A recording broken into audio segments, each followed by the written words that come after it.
Welcome to Restful Tales, your doorway to peaceful dreams.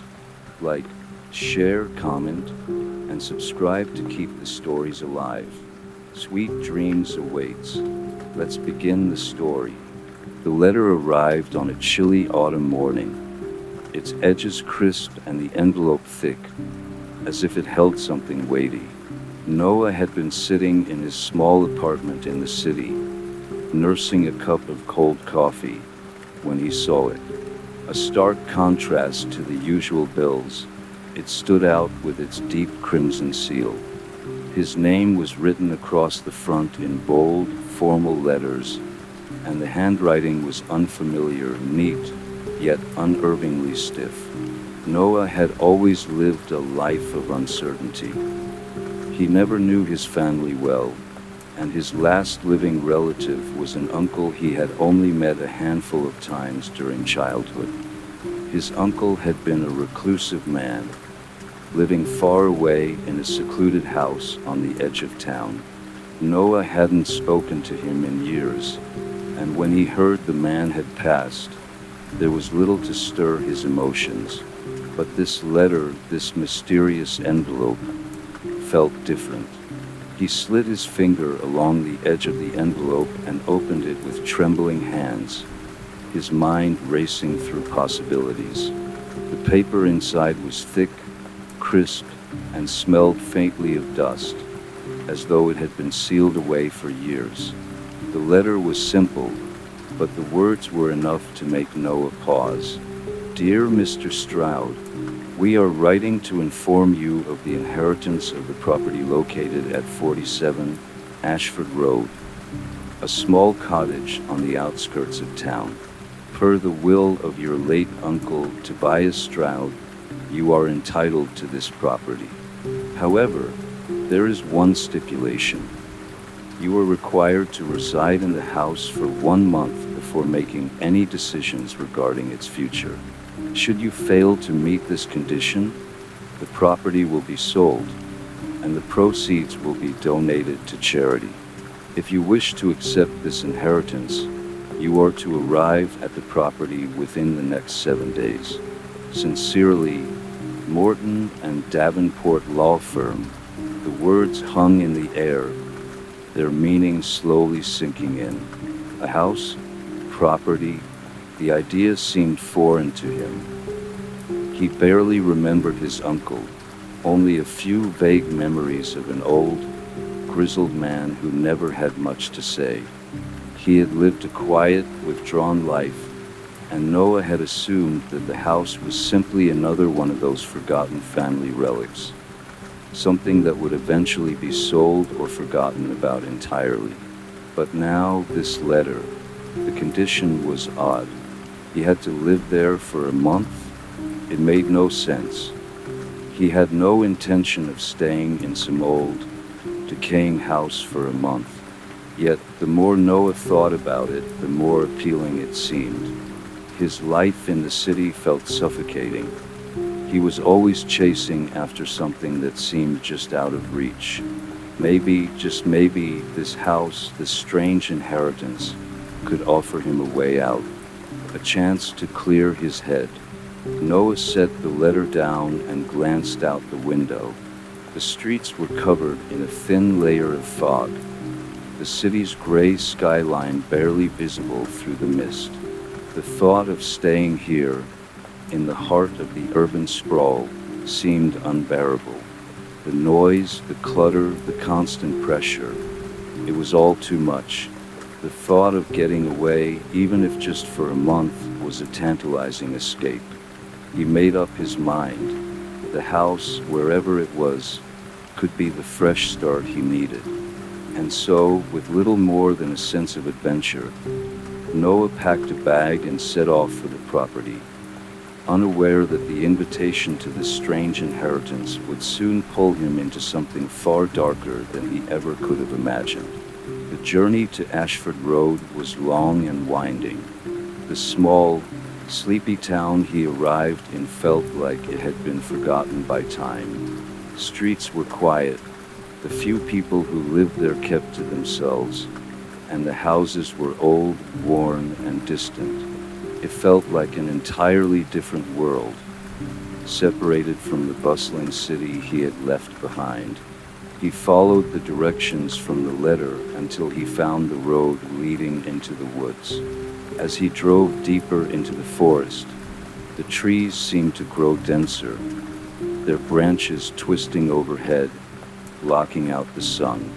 The road was narrow, barely wide enough for a car, and the air grew colder as the shadows lengthened. The weight of isolation seemed to press down on him, and then, through the thick fog, he saw it. The house. It stood at the end of a long, overgrown driveway, surrounded by thick, tangled trees. The structure was far older than he had anticipated, sagging under its own weight. The paint was peeling, revealing the faded wood beneath. The roof was partially collapsed, and one of the windows was shattered, jagged shards of glass hanging loosely from the frame. It was as though the house had been forgotten by the world, left to rot in silence. Noah stepped out of the car, his boots sinking slightly into the damp earth. He gazed at the house for a moment, unsure whether to feel a sense of foreboding or curiosity. The wind howled through the trees, carrying a strange, musty scent that made the air feel thick with history that had long been buried. The front door creaked on its hinges as Noah pushed it open, stepping into the dim, musty interior. Dust floated in the air, disturbed by his presence. The floorboards groaned beneath his weight, as if the house itself were alive and protesting his arrival. The silence was deafening, broken only by the occasional whisper of wind seeping through the cracks in the walls. Noah stepped deeper into the house, his footsteps slow and deliberate, the shadows stretching out around him. This place felt like it had been abandoned for decades. There was a sense of decay in the air, as though the house was slowly dying, waiting for something, or someone. Noah took a deep breath as he stepped further into the house, the musty air filling his lungs. The floorboards creaked beneath his weight, the sound echoing through the empty house. And yet, for a fleeting moment, he thought he heard something else. A whisper, soft, barely audible. It seemed to come from somewhere deeper within the house, just out of reach of his senses. He stopped, his heart skipping a beat.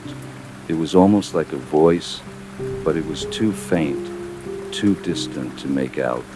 He shook it off as his mind playing tricks on him. After all, it was an old house. Old houses creaked. Old houses groaned. There was nothing supernatural about it. Still, an unease settled in his stomach. His eyes scanned the room. The walls were lined with faded wallpaper, peeling in places, revealing wood that was long past its prime. The furniture, what little there was covered in layers of dust, and cobwebs hung from every corner, as though the house had been frozen in time. He moved forward, deeper into the house, the darkness swallowing him as he stepped through the narrow hallway. His boots kicked up the dust with each step, the air growing colder with every inch he moved. As he passed an old, ornate mirror hanging crookedly on the wall, Noah paused, looking at his reflection.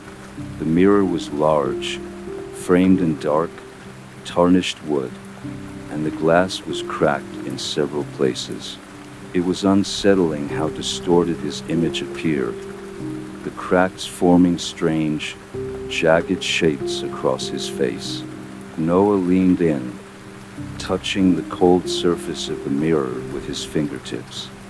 His reflection seemed to shimmer for a moment, almost as if it was moving independently of him. But when he blinked, the reflection returned to normal. He pulled his hand away, an unsettling chill crawling up his spine.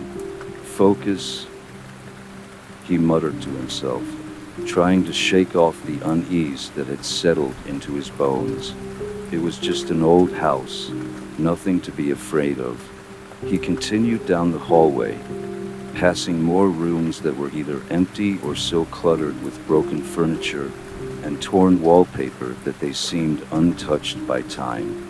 The farther he ventured, the more the silence seemed to press in on him, wrapping him in an unnatural stillness. Then it happened again, a whisper. This time it was louder, clearer. The hairs on the back of his neck stood on end, and he froze, his heart racing. The voice, though faint, sounded desperate, as if calling out for help. Noah glanced around the dark hallway, but there was no one there. Only shadows, only dust, only silence. The whisper grew louder, more distinct. It wasn't coming from the walls, but from beneath the floorboards. His heart hammered in his chest as he crouched down, hands trembling, and pressed his ear against the floor. The whisper wasn't just a voice anymore. It was a faint, rhythmic scratching sound, like claws dragging across wood, as if something or someone was trapped underneath. "Please, help me." Noah's blood ran cold. He jerked back, his body shaking, and stood up quickly, his breath shallow.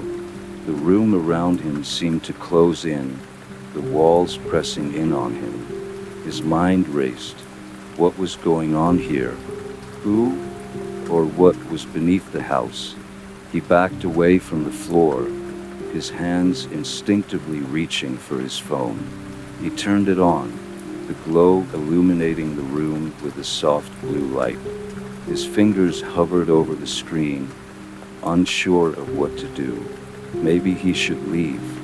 Maybe it was just his mind playing tricks on him. But something told him that leaving wasn't an option. Not yet. Taking a deep breath, Noah decided to explore further. He moved to the door at the end of the hallway, the one that seemed darker than the rest, its edges warped and splintered. There was something about it that called to him, a nagging feeling that he couldn't shake. He reached for the doorknob, hesitated, and then pushed it open. The room beyond was small, cramped, and completely untouched. Dust covered everything, but there was something else. A strange, metallic scent lingered in the air, as though the room had once been used for something dark, something forbidden. The floor was littered with scraps of old paper, broken glass, and what appeared to be strange, faded symbols drawn on the walls. In the center of the room there was a trapdoor. Noah's breath caught in his throat. The trapdoor was slightly ajar, the hinges rusty and old, as if it hadn't been opened in years. But there was something wrong with it, something unnatural. The air around the door felt heavier, as though it was pulling at him. He crouched down and placed his hands on the edges of the trapdoor, pushing it open just enough to peer inside. His flashlight flickered as it cast a weak beam down into the darkness below. At first, there was nothing, just darkness. Then, as his eyes adjusted, he saw it. A pair of eyes. They glowed faintly in the dark, staring up at him. For a moment, Noah froze, his blood running cold. The eyes were wide and unblinking, their pupils dilated, the whites so pale they almost looked dead. They stared up at him from the depths below, unblinking, unwavering. Then, a voice, soft, pleading, whispered again, "Help me." Noah's stomach churned, his heart racing. He slammed the trapdoor shut, stumbling backward in a panic. He couldn't explain it. He had no idea what he had just seen, but he knew one thing for sure. He wasn't alone in this house. Noah's hands were shaking as he stumbled away from the trapdoor, his mind racing. What had he just seen? There was no way it could be real.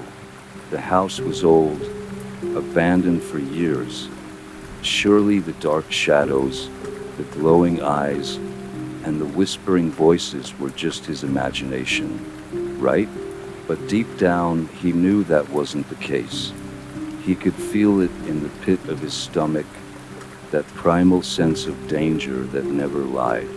The house was hiding something, something old, something dark. He took a few unsteady steps back down the hallway, his mind struggling to make sense of what he had encountered. The cold air around him seemed to press tighter, almost suffocating. The house, in all its decaying glory, felt alive with malevolent energy, as though the very walls were watching him. The whispers were gone now, replaced by a heavy silence that hung thick in the air. The type of silence that is never quite silent, as though it is pregnant with unspoken secrets, lingering just out of reach. Noah tried to steady his breath, but the feeling of unease wouldn't leave him. He needed answers. Shaking off the lingering dread, he turned back to the main room and examined it more closely. His eyes wandered over the old furniture, dilapidated chairs, a dusty coffee table, faded curtains hanging limply from the windows. But then, something caught his eye. An old, leather-bound book sitting on the mantel above the fireplace. His cover was cracked, worn with age, but there was something about it that seemed to draw him in. Something familiar. Noah reached out, his fingers trembling as he grasped the book. As he pulled it from the shelf, a faint sense of recognition washed over him, though he couldn't understand why. The book was heavy, its pages thick and yellowed with age. The cover was embossed with a strange symbol, a twisted, circular pattern that seemed to shift ever so slightly under his gaze, like it was alive. He opened the book carefully, the musty smell of old paper filling his nostrils. The first page was blank, but as he flipped through, the pages grew more and more filled with dense writing. Strange symbols, cryptic phrases, and drawings that looked like maps. As he turned the pages, one sketch caught his eye, a depiction of the very house he stood in, drawn in intricate detail. But it wasn't the house as it was now. It was different. It was whole. The house in the drawing was well kept, the windows clean, the paint vibrant. But what unsettled him more than anything was the figure standing in front of it. It was a shadow, an indistinct shape, but there was no mistaking it. The eyes, the same glowing eyes he had seen earlier, staring back at him from the page. Noah's breath caught in his throat as he flipped through the pages faster, each one more disturbing than the last. There were sketches of strange symbols, and in some, there were images of people who looked like they had been trapped, their faces contorted in terror. And beneath each drawing, there was a single phrase, "They are watching." Noah's hands trembled, and he slammed the book shut, a cold sweat beating on his forehead. He had to get out of this house. The hairs on the back of his neck stood on end as he realized the truth. The house wasn't abandoned. It wasn't simply some forgotten relic. The house was alive, and it had been waiting for someone to come. Suddenly, the floorboards creaked above him. The sound was loud, deliberate, and unmistakable. Someone or something was moving upstairs. Noah froze, his pulse quickening. The house had always been silent, the air thick with the weight of time. He hadn't heard a single sound since he arrived. other than the whispers from beneath the floor. But now, the noise from upstairs was unmistakable. Footsteps, heavy and slow, dragging with a kind of unearthly rhythm. And then the whispering began again. This time it wasn't coming from beneath the floor. It was coming from above. The ceiling seemed to hum with the sound, vibrating with the faint but unmistakable murmur of voices. "Help me." Noah's skin crawled, and he glanced up, half expecting to see something staring back at him from the ceiling. But there was nothing, just the empty, dusty walls, the strange, oppressive silence. He couldn't stay here. The house was toying with him. It knew he was afraid, and it was feeding on his fear. He grabbed his bag and rushed to the front door. But as he reached for the handle, it wouldn't budge. Panic surged through him. He yanked the door, twisting the handle harder, but it refused to open. It was as if the house itself had sealed him in. Then there was another sound, a low guttural growl. Noah turned, eyes wide with terror. The shadows in the room shifted, stretching across the walls as though something was moving within them. The air seemed to pulse with energy, thick and suffocating.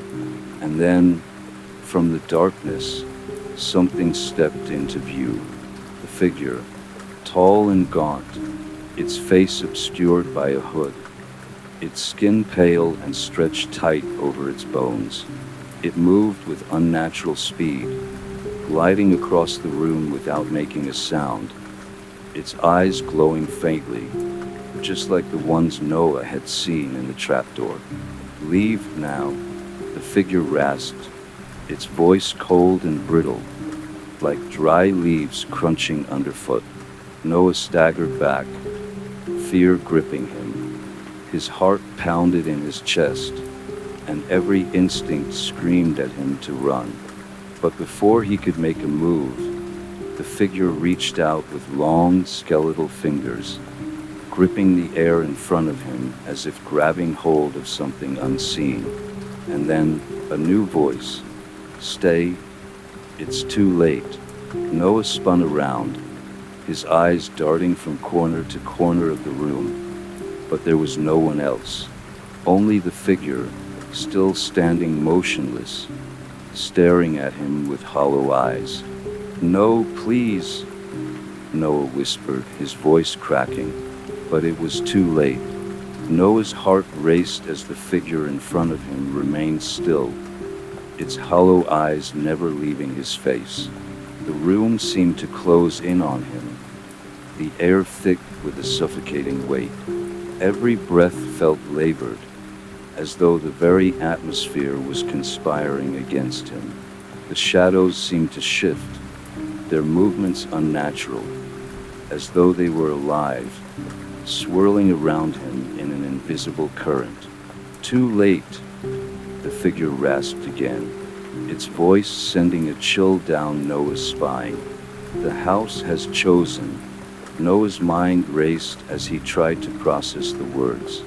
What did it mean? The house? Choose? He needed to escape, but the figure's presence seemed to freeze him in place. His feet felt like they were stuck to the ground, as though the very floorboards had grown roots into his skin. He tried to speak, to demand answers, but his throat felt dry, as if every word was being strangled before it could escape. Instead, all that came out was a strangled gasp. "Leave now," the figure murmured again, its voice almost a whisper now. "Before it's too late." Without thinking, Noah stumbled backward, his mind clouded with fear.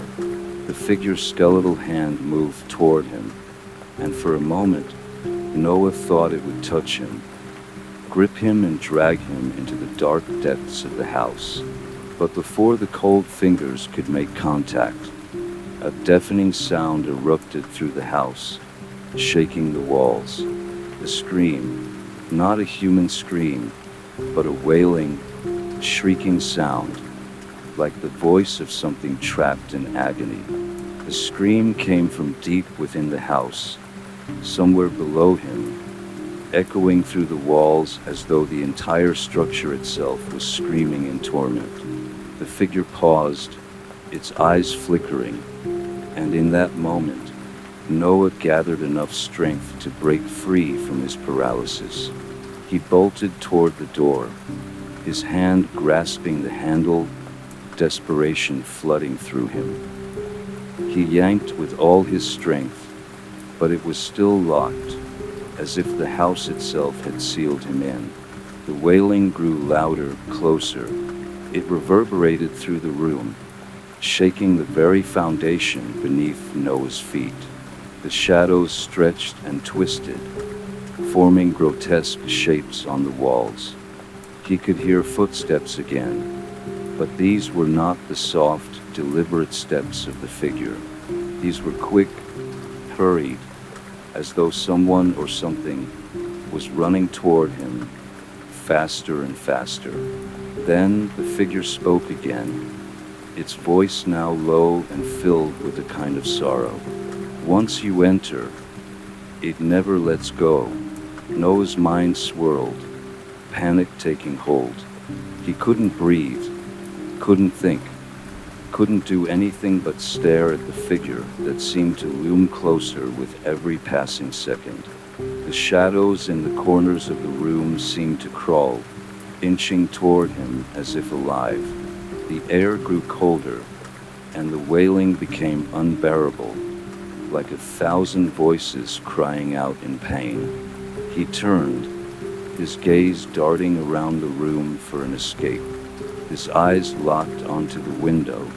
It was small, old, and dusty, but the glass was intact. He could escape through the window. With shaking hands, Noah rushed toward it, his heart pounding in his chest. The figure was still behind him, watching, its presence an oppressive weight in the room. He shoved aside the curtains and grasped the window. It was stuck.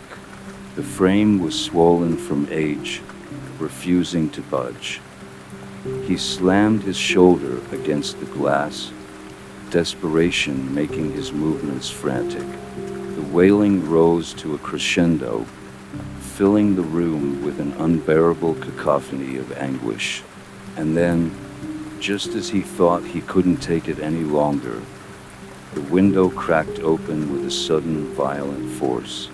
Noah didn't hesitate. He climbed through the window, his body trembling with fear and adrenaline. He landed hard on the ground outside, the cool night air filling his lungs. He didn't stop to think. He didn't look back. He ran. He ran as fast as he could, his feet pounding the dirt path that led away from the house. The trees around him seemed to shift and sway as he passed, their branches reaching out like twisted fingers. The air was thick with a sense of dread, but Noah didn't care. He couldn't stop. He had to get away. As he ran, the house loomed behind him, dark and imposing, its silhouette standing out against the cloudy sky. The lights from the windows flickered, casting strange shadows that seemed to follow him. And just as he thought he was free, just as he thought he had escaped, he heard it. The whisper, "Not yet." Noah froze. The voice was soft, faint, but unmistakable. It came from behind him, from the direction of the house. He didn't dare turn around. He couldn't. His feet were rooted to the ground as fear gripped his heart, and his mind raced. The whispering grew louder, more urgent, and the wailing from the house seemed to echo in the distance.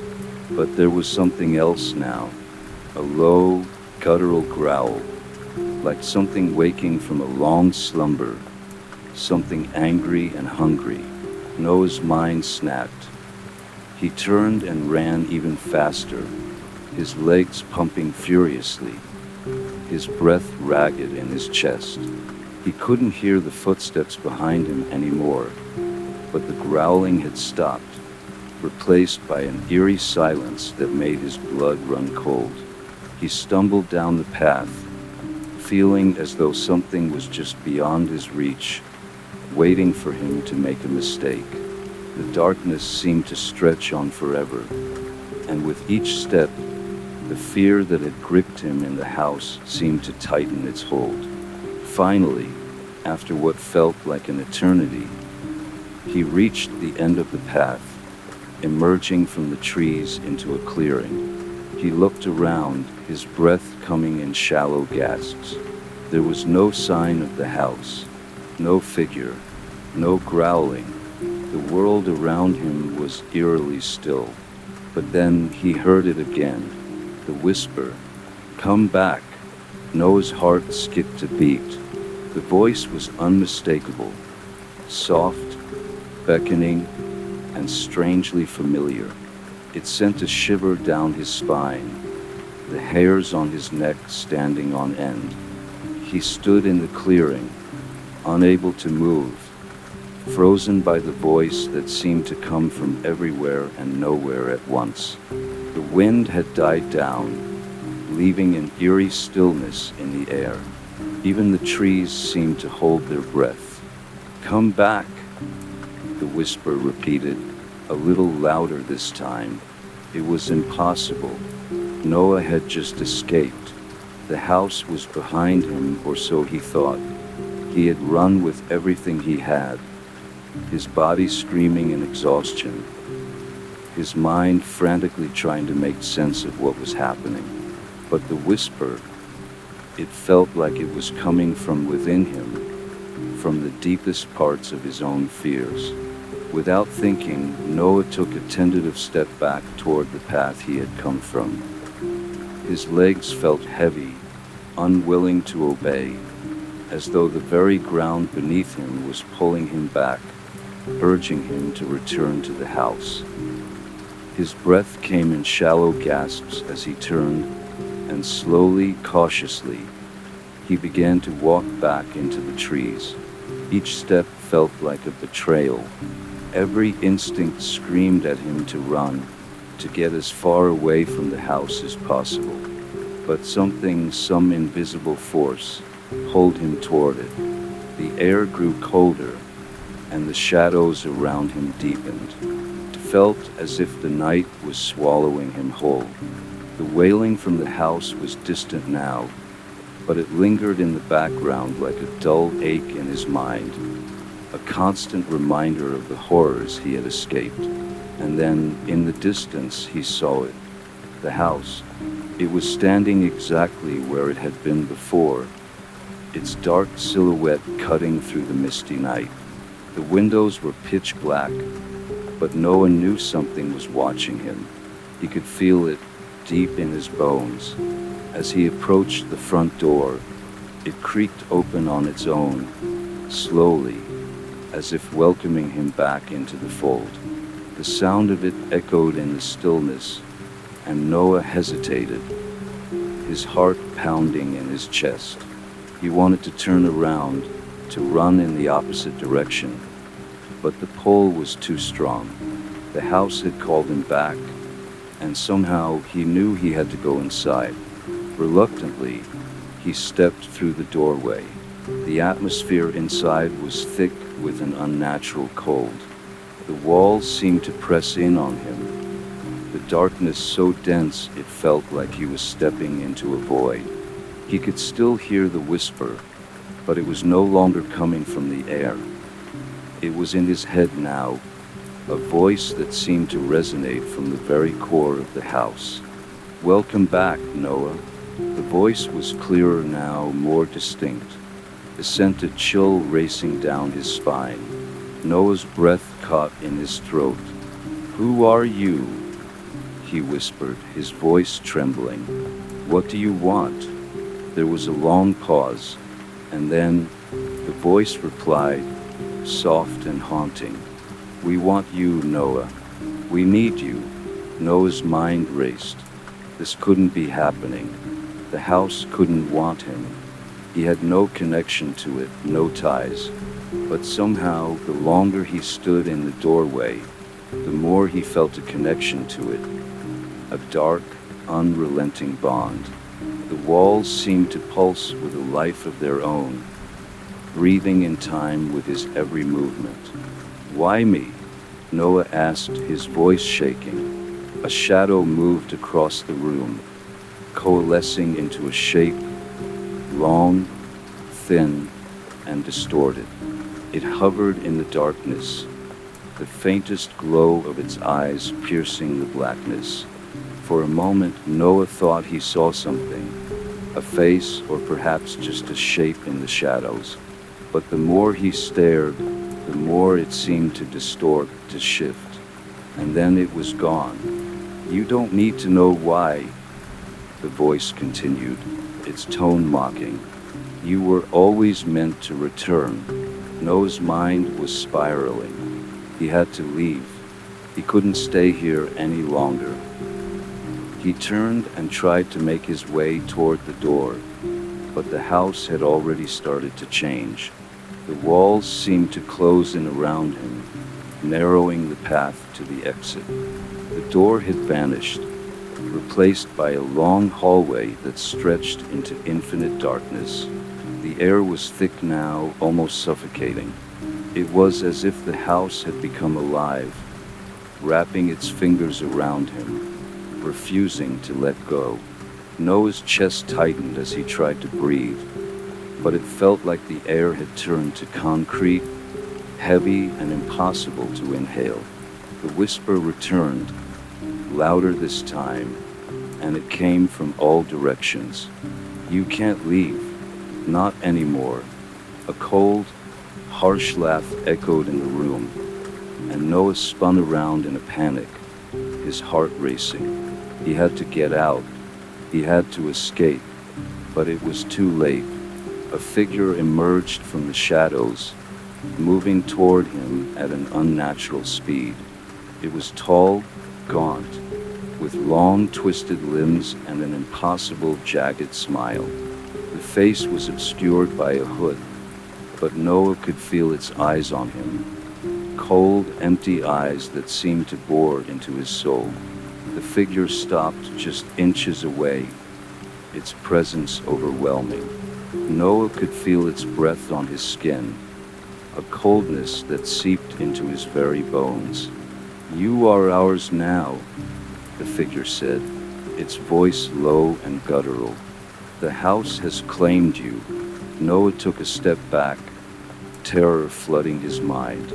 No, I don't belong here. The figure tilted its head slightly, almost as if considering his words. You never did, it whispered. But you're here now, and here there is no escape. Noah turned to run, his legs barely able to carry him, but the hallway had changed again. It stretched on endlessly, twisting and turning in impossible angles. The house was shifting, pulling him deeper into its dark heart. The whisper returned, growing louder, more insistent.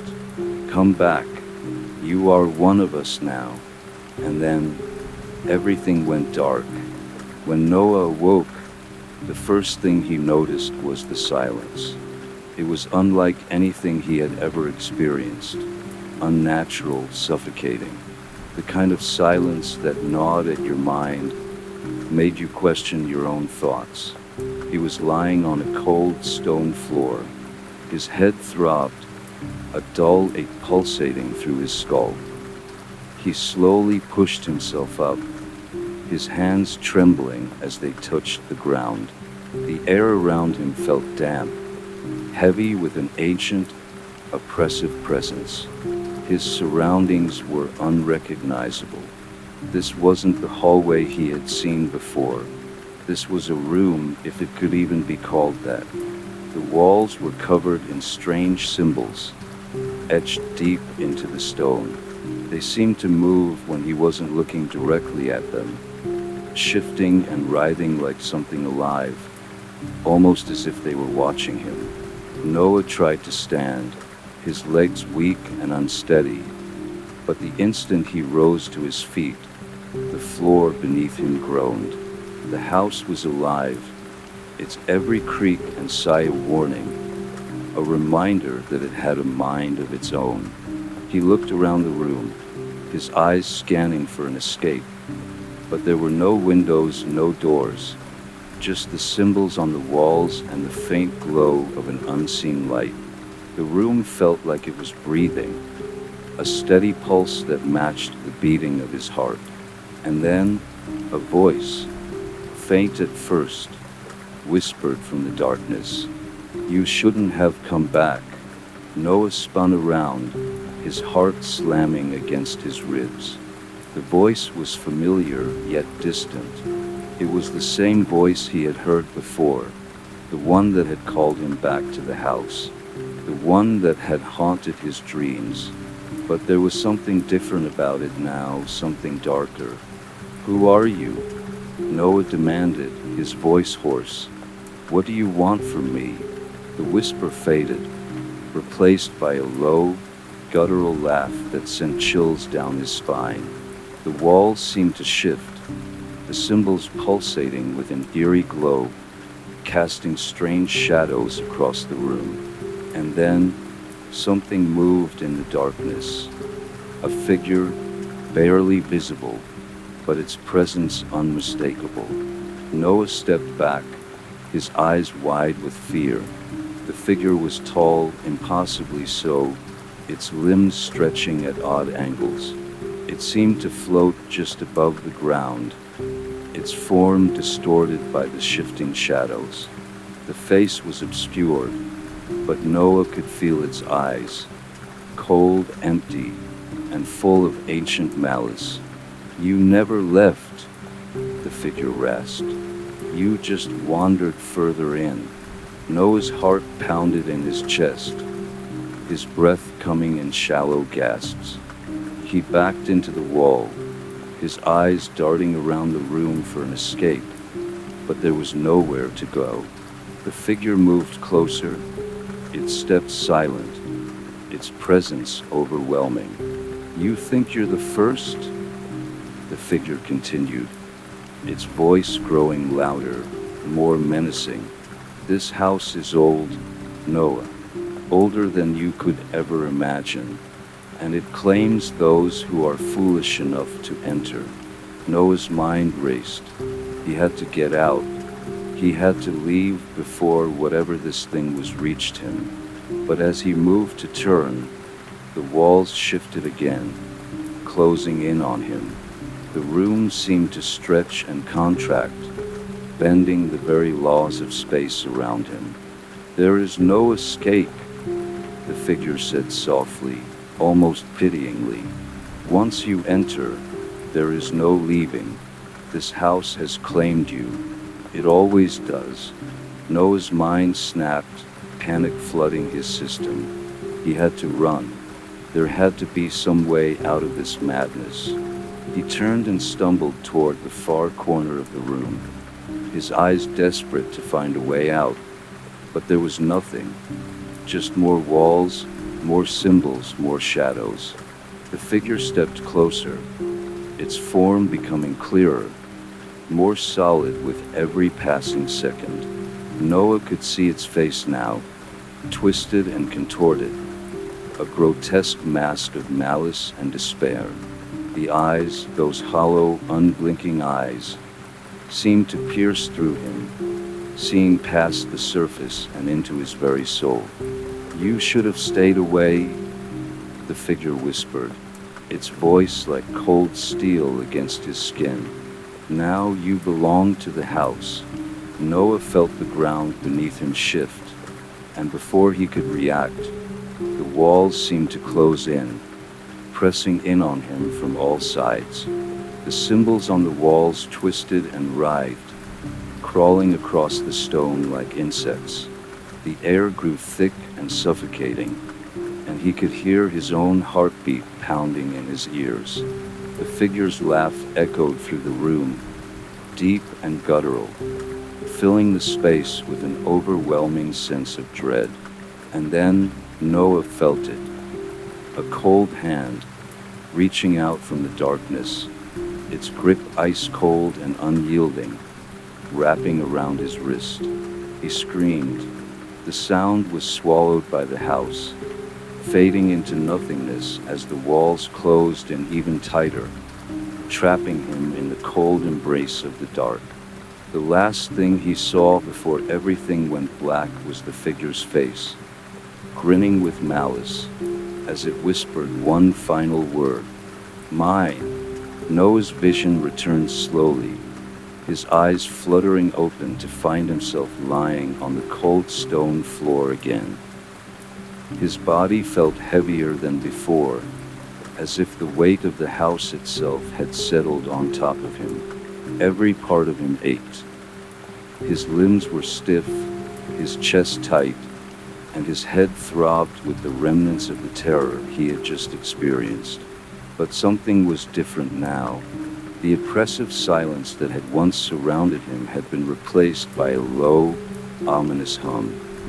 A faint, rhythmic sound, like something ancient and mechanical deep within the walls. The sound seemed to vibrate through him, sinking into his bones and making every nerve in his body flare with discomfort. He pushed himself up, feeling a sickening sense of disorientation, as though the very ground beneath him was moving. He blinked several times, trying to clear his blurred vision, but everything around him appeared to be in a haze. The stone walls of the room had vanished, replaced by long, dark hallways stretching out in every direction. The hallways were identical, narrow, lined with peeling wallpaper, and faintly lit by dim, flickering lights that hung from the ceiling. Each hallway twisted and turned, intersecting with others at odd angles, forming a labyrinth that seemed to stretch on forever. The air was thick, carrying a musty smell, as though the house had not seen sunlight or air for decades, if not centuries. Noah's pulse quickened as he stood, his breath shallow, but the echo of his steps in the hallway felt like an intrusion, an unwelcome presence in the house's solemn quiet.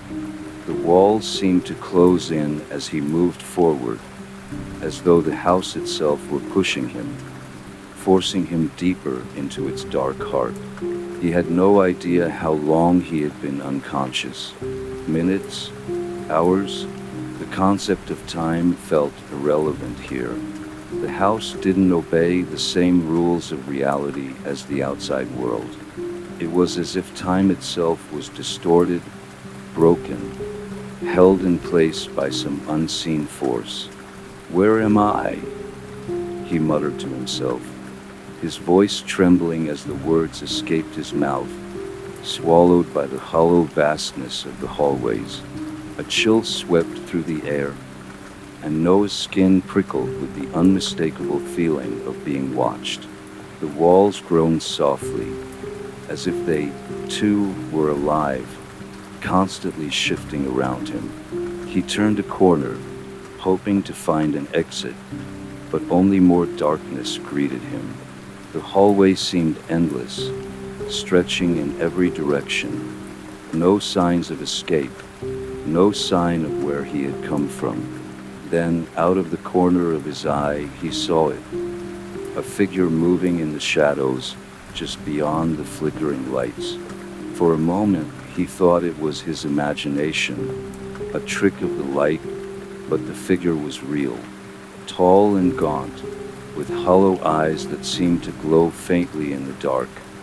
It moved with an unnatural grace, as though it was part of the shadows themselves. Noah froze, his heart pounding in his chest, but the figure didn't approach. It simply stood there, watching him with its hollow gaze. Its features were indistinct, blurred, like a shadow that refused to solidify. The figure's very presence made the air grow colder, the temperature plummeting as though the warmth had been sucked out of the room. Noah tried to speak, to ask who or what it was, but the words caught in his throat. The figure didn't move, it just stared. Then, the silence was broken, not by the figure, but by the unmistakable sound of footsteps behind him. Noah whipped around, heart hammering in his chest, but there was no one there, only the darkness and the endless hallways stretching before him. Then, another whisper, a voice so faint he almost couldn't hear it. It seemed to come from every direction, the words twisting in his mind. You cannot escape. The voice was cold, distant, as if it had been spoken from beyond the veil of time itself. The words echoed in his mind, repeating over and over, until they became a maddening chant. He tried to block them out, to focus on the task at hand. Escape, but the house was closing in, the walls seeming to pulse with malevolent intent. The figure in the shadows had disappeared, but Noah could still feel its presence, lingering in the air like a heavy fog. Something wasn't right. He could feel the eyes of the house on him, watching his every move. The walls themselves seemed to shift, creating new paths where there had been none, and blocking the way behind him. Escape, the whisper repeated, louder this time. Suddenly, the ground beneath him trembled. The house groaned, as though it were waking, shaking off the layers of dust and decay that had built up over centuries. Noah staggered forward, his legs unsteady, trying to make sense of the twisting labyrinth he was trapped in. He didn't know where he was going, only that he had to keep moving. The house had become its own maze, and Noah realized with a sickening lurch in his stomach that it was alive. It wasn't just the walls that had a presence, it was everything. The house, the shadows, the very air. It all seemed to have a pulse, a heartbeat. He was part of it now, and there was no way out. He pressed forward, his hands scraping against the walls as he tried to steady himself. But the more he moved, the more the hallway stretched out, the more the house seemed to grow, shifting with every step. And then, just as he thought he might collapse from exhaustion, he saw it, an opening in the distance, a light flickering dimly in the far corner of the hallway. Without thinking, he ran toward it. But when he reached it, the light went out. The hallway was plunged back into darkness, and the air grew colder, heavier. The whisper came again, louder now, vibrating through his skull. You cannot escape. Noah's breath came in ragged gasps, panic rising within him. The walls were closing in again, the sound of his own heartbeat drowning out all other noise. He couldn't breathe. He couldn't think. He was trapped. And then, as if on cue, the house shifted once again, and he realized with a sinking feeling that he wasn't alone. There were others here, others who had been trapped by the house long before him. He wasn't the first. Noah's chest heaved with each shallow breath, the oppressive atmosphere of the house closing in on him. He had felt watched before, but now the sensation was unmistakable. There were eyes in the dark, unseen eyes that followed his every move. The whispering voice grew louder with every step he took, its cold presence weaving through his mind like a thread of ice. You are not the first.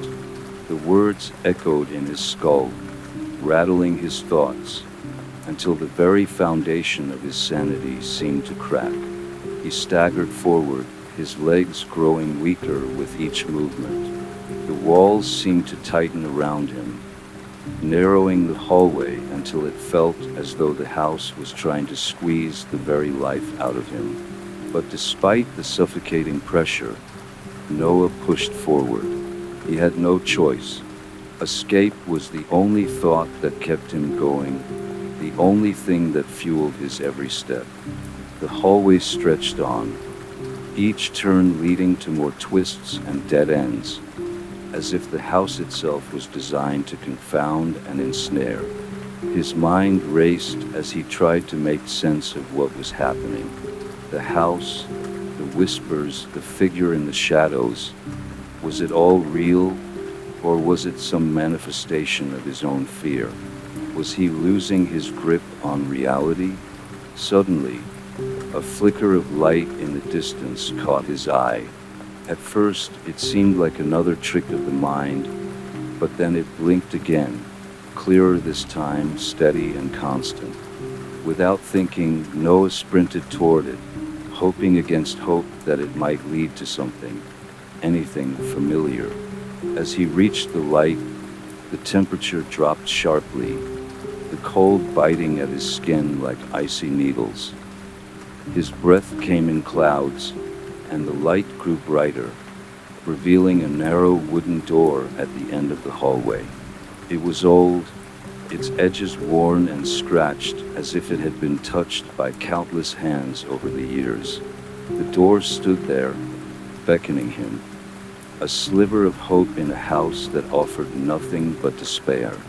He reached for the handle, his hand shaking as he gripped it, but just as he twisted the knob, a sound echoed from behind him, a soft creaking, followed by the unmistakable sound of footsteps. Noah froze. The footsteps weren't his own. They were slow, deliberate, dragging as if something or someone was moving toward him, just out of sight. The hairs on the back of his neck stood on end, and his heart raced in his chest. He didn't want to turn around, but the pressure was too much. He slowly, cautiously, twisted his body to look. What he saw made his blood run cold. At the end of the hallway, standing in the shadows, was a figure, its shape indistinct, its form shrouded in darkness. It was tall, impossibly tall, its limbs elongated and twisted at unnatural angles. The face, though barely visible, seemed to shimmer in and out of existence, flickering like a ghost caught between worlds. The figure's eyes were the only thing that stood out, glowing faintly in the dark, like two hollow orbs. The longer Noah stared, the more the figure seemed to stretch, its body seeming to dissolve into the shadows, only to reappear closer to him, inch by inch. Each time it moved, the sound of its footsteps grew louder, more pronounced. It was coming for him. A chill ran down his spine, and the whispers grew louder, drowning out everything else. "You cannot leave," they hissed in unison, their voices rising in a cacophony of dread.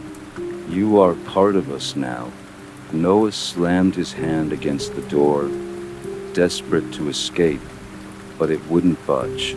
The handle refused to turn, as if the door itself had become a part of the house, unwilling to let him pass. His mind screamed for him to run, to do anything other than stand there, paralyzed by fear.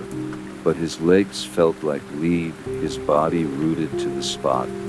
The figure's glowing eyes bore into him, its gaze unwavering, and Noah felt as though his soul were being slowly drained away, piece by piece. Suddenly, the whispers stopped. The silence that followed was deafening, suffocating, as if the house itself were holding its breath. The figure stood still, its head tilting slightly, as if considering something. Then, without warning, it stepped forward, its movements fluid and unnatural, like a predator closing in on its prey. Noah's breath quickened, panic surging through his veins. He had to get away. There was no other choice.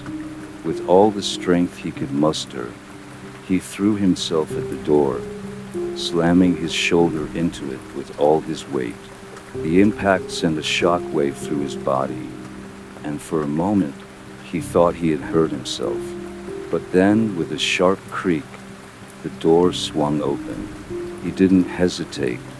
He bolted through the door, stumbling into the room beyond, his heart pounding in his chest. The door slammed shut behind him, and he leaned against it, gasping for breath, his back pressed tightly against the wooden surface. For a moment he was safe, but the room he had entered was not what he expected. It was a small, dimly lit chamber, its walls lined with strange symbols, just like the ones in the hallway. At first, Noah thought he had stumbled into another part of the house, but then he realized with a sinking feeling that something was different about this room. The air was thick with the smell of decay, and the floor was covered in what looked like dried, blackened bloodstains. The air felt heavy with something malevolent, as though the room itself was alive. A cold draft blew through the room, causing the flickering candlelight to dance erratically.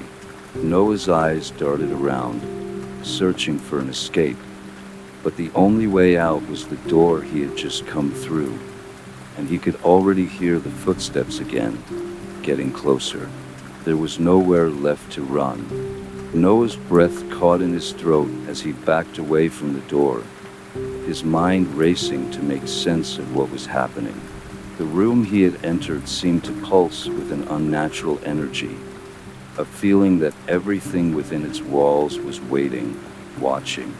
His hands trembled, his legs threatening to give way beneath him, but his instincts screamed at him to stay alert.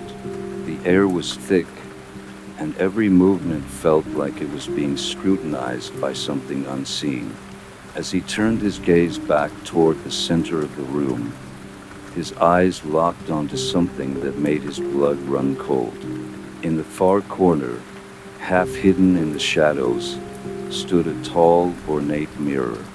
Its frame was intricately carved, but the wood had long since darkened with age, warped and cracked by time.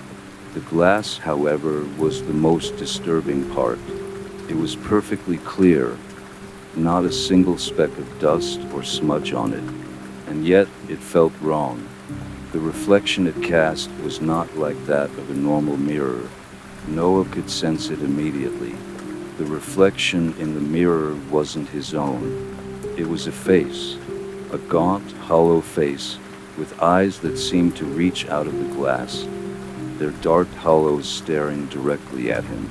The figure in the mirror was not moving, but its presence was undeniable, as though it was locked in place, waiting for something or someone. He stumbled back, his heart hammering in his chest, trying to look away from the reflection, but his gaze remained fixed. The face didn't blink, didn't shift. It was as though it had been frozen there for eternity, trapped in the glass. "Help me?" a voice whispered, soft but clear, from the direction of the mirror. Noah's breath caught in his throat as the voice reverberated through his skull, sending shivers of dread down his spine. It was a voice he didn't recognize, but it carried an eerie sense of familiarity, as though it had been echoing in his mind for years. The figure in the mirror opened its mouth, but no sound came out. Instead, its lips moved in a silent scream, and then the image in the glass began to distort, rippling like water. The once still face began to twist, becoming more monstrous with every passing second, its features warping, elongating. Noah felt a surge of panic, but his legs wouldn't move. He was paralyzed, locked in place by the overwhelming presence of the mirror. The voice continued to whisper, growing louder, more urgent, its tone becoming desperate. "Don't look away. It will find you." Noah's heart raced, his pulse pounding in his ears as he tried to break free of the trance that held him. His body felt heavy, his limbs unresponsive, but he had to move. He had to escape. With every ounce of willpower he had left, he tore his gaze away from the mirror, but the voice still echoed in his mind. "It will find you, and it will take you." The room felt smaller now, as though the walls were closing in around him. His chest tightened, his breath becoming shallow as the sense of doom suffocated him. He couldn't breathe. He couldn't think. The whispers started again, not from the mirror, but from everywhere. The walls, the floor, the very air around him seemed to pulse with the sound of them. A chorus of voices, all different, all begging, pleading, whispering the same phrase over and over. "You are one of us now." He stumbled backward, his foot catching on something, sending him tumbling to the ground. His head collided with the cold stone floor, and for a moment, everything went black. When he opened his eyes again, the room had changed. The walls were no longer smooth stone. The wallpaper, once peeling and faded, was now covered in thick, dark stains, as if something had been dripping down the walls for years. The faint, flickering light from the candles had turned a deep red, casting everything in a sickly hue. The shadows seemed to move, stretching and crawling along the floor, as if the room itself were alive. And the mirror, Noah couldn't take his eyes off of it. The reflection was no longer just a distorted face. It had changed again. The figure in the mirror was now crawling, its body twisted and contorted in unnatural angles, as though it had been pulled from the depths of some dark abyss. Its eyes, hollow and empty, stared directly at Noah, and its mouth was stretched wide in a grotesque grin, showing rows of sharp, jagged teeth. The mirror began to crack, slowly at first, but with each passing second, the cracks spread faster, the glass splintering into a spiderweb of fractures. The air grew colder, and Noah's breath came out in visible puffs, freezing in the unnatural chill. Then, a hand appeared in the mirror, a long, bony hand with yellowed nails that scraped against the glass, leaving deep gouges behind. The fingers pressed against the cracks, and with a sickening sound, the glass shattered, the pieces falling to the floor with a sharp, echoing crash. Noah scrambled to his feet, his mind racing, his heart threatening to burst from his chest. The house was alive. The mirror, the voices, the shadows, they were all part of it, all part of the nightmare he had found himself trapped in. He had to get out. He had to escape, but there was nowhere to go. The shattered mirror began to glow, the shards of glass lifting into the air, spinning around him like a vortex. He tried to shield his eyes, but the light was blinding, pulling him in. "No!" he screamed, reaching for the door, but it was no use. The mirror's glow swallowed him whole, and the world around him began to twist and distort. The shadows in the room stretched out, wrapping around him like tendrils, pulling him into the darkness. And then the whispering stopped. The room fell silent. Noah stood alone, his chest heaving, his heart beating in his throat. The glow from the shattered mirror had faded, leaving nothing but the cold, empty room. For a moment, he thought he had escaped. But when he looked down, he saw that the room was no longer empty.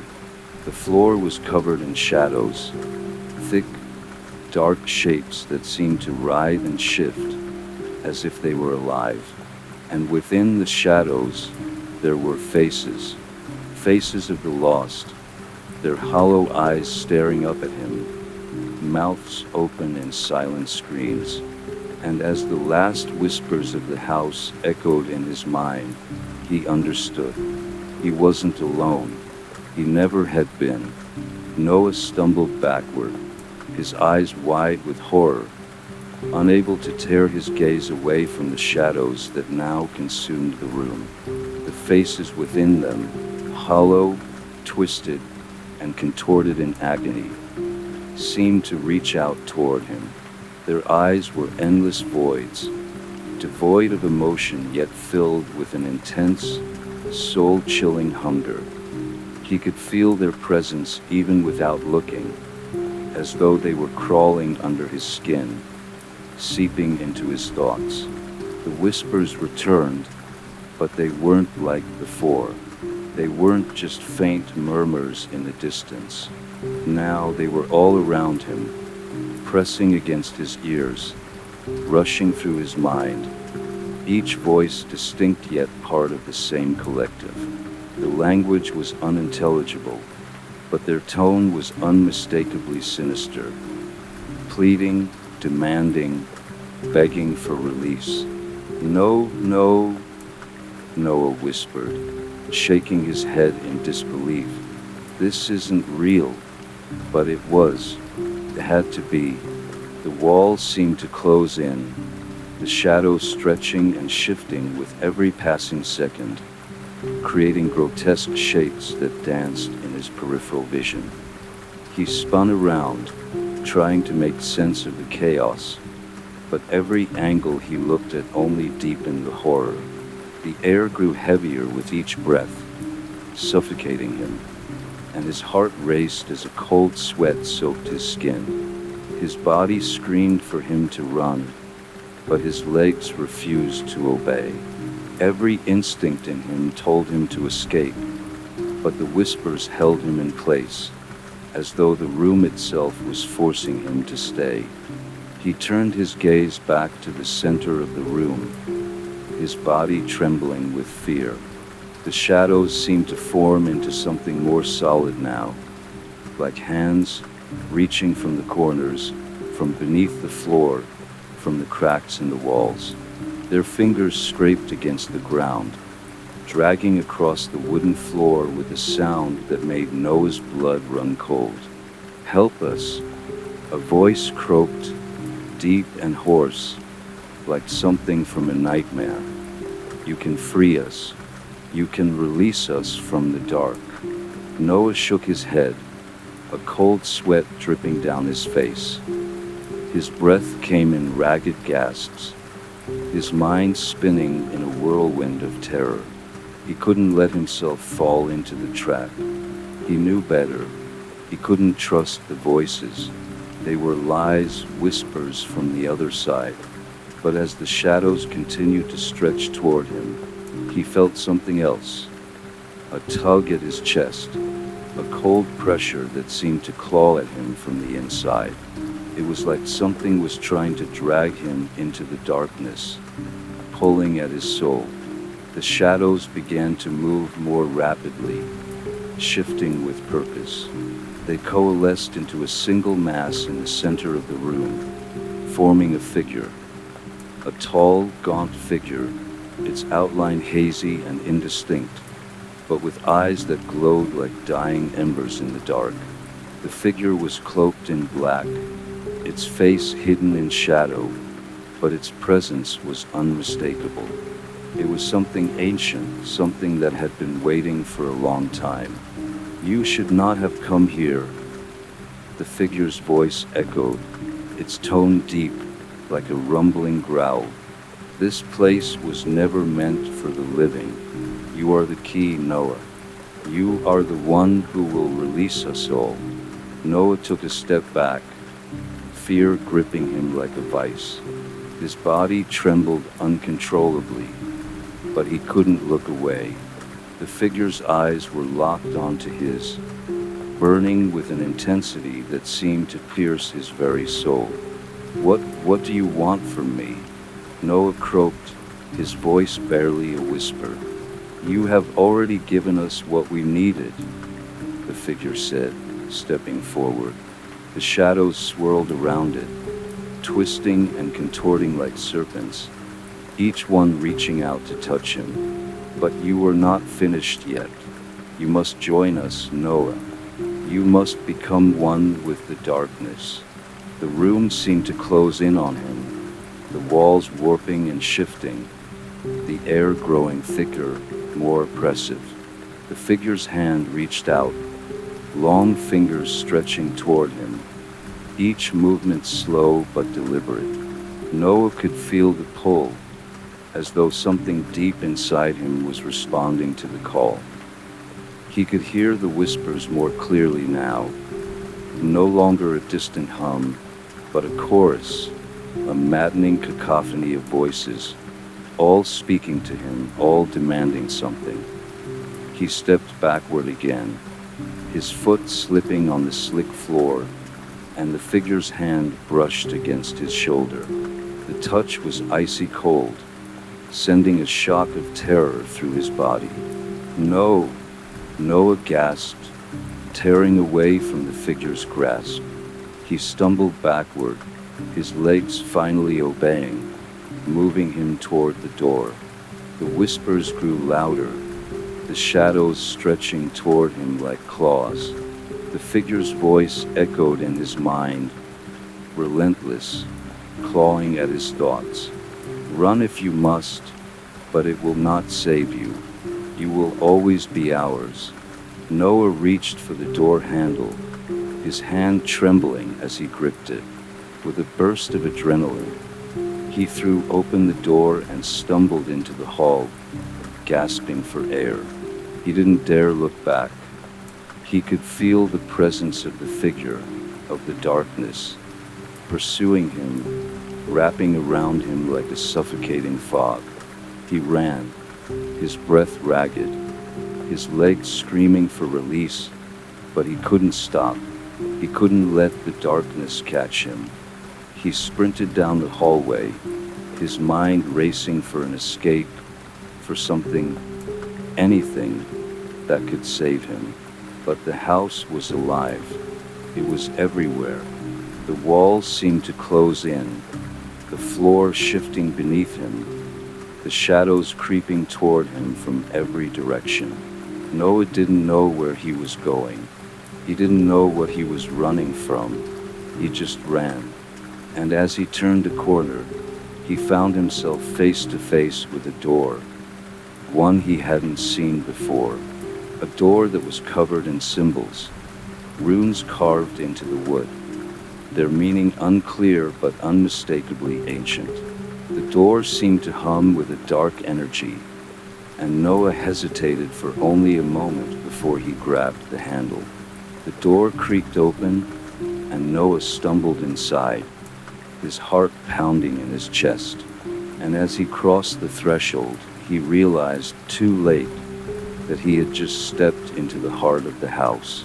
Noah's breath caught in his throat as the door slammed shut behind him, the heavy sound echoing through the darkness of the room. His pulse raced, and his body tensed, the silence pressing in around him. He stood in what seemed to be a vast chamber, its dimensions impossible to comprehend, the air thick and suffocating. The room was entirely dark, save for the faintest flicker of dim, amber light that seemed to come from the walls themselves. His eyes strained to make out the shapes around him, but there was something unnatural about the way the darkness shifted. It wasn't just absence. It felt as though the shadows were alive, moving with purpose, twisting in the periphery of his vision. "Where am I?" he whispered to himself, but his voice barely echoed. It was as though the room itself absorbed sound, swallowing his words before they could escape his lips. The walls around him were adorned with carvings, intricate and unsettling. They depicted scenes of ritualistic symbols, ancient figures, and twisted creatures that defied reason. It felt as though they were watching him, their eyes unblinking, their mouths frozen in perpetual screams. The carvings seemed to shift when he wasn't looking directly at them, their forms changing in a way that made his stomach churn. Noah's feet carried him instinctively deeper into the room, his eyes locked on the distant flickering light. As he moved forward, he noticed something, a faint sound, barely audible but unmistakable, a whispering similar to the voices he had heard before, only now it was louder, closer, more persistent. It wasn't coming from the shadows this time. The source of the voices seemed to be ahead, at the far end of the room. As Noah stepped forward, the whispering grew clearer, more defined. It was no longer a jumble of voices. It was a singular voice, low and malevolent, speaking directly to him. "You should never have come here, Noah." The voice was unmistakable, cold, hollow, yet powerful. It sent a shiver down his spine, the words vibrating through him like a physical force. His instincts screamed at him to turn and run, but his body refused to obey. The fear had paralyzed him, and he was frozen in place, unable to move or even breathe properly. The light in front of him flickered again, and a figure began to materialize from the shadows. At first, it was a mere shape, a distortion in the air, but slowly it took form. A tall figure, draped in a long, flowing cloak of tattered black fabric. The figure's face was hidden, but Noah could feel its eyes upon him, a weight that pressed down on his chest, suffocating him. The figure stepped forward, the room seeming to warp with each movement, the walls bending as if alive. As it approached, Noah felt a pull in his chest, like invisible strings tugging at his soul. The voice, cold and smooth, echoed again, this time closer. "You cannot escape now. You are part of the house. It knows you, Noah. It always has." Noah's eyes widened as he backed away, his legs trembling, his feet stumbling as he tried to retreat. But the room seemed to stretch endlessly, the walls moving further apart, the shadows creeping in closer. He couldn't tell which direction he was heading. He couldn't tell if he was even moving at all.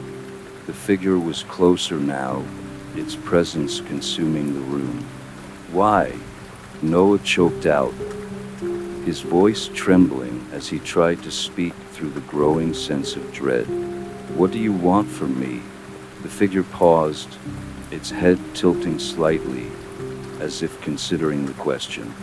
It was a grotesque, unnatural motion that made Noah's skin crawl.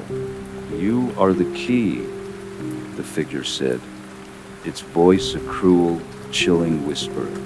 "The house requires you to unlock its final secret.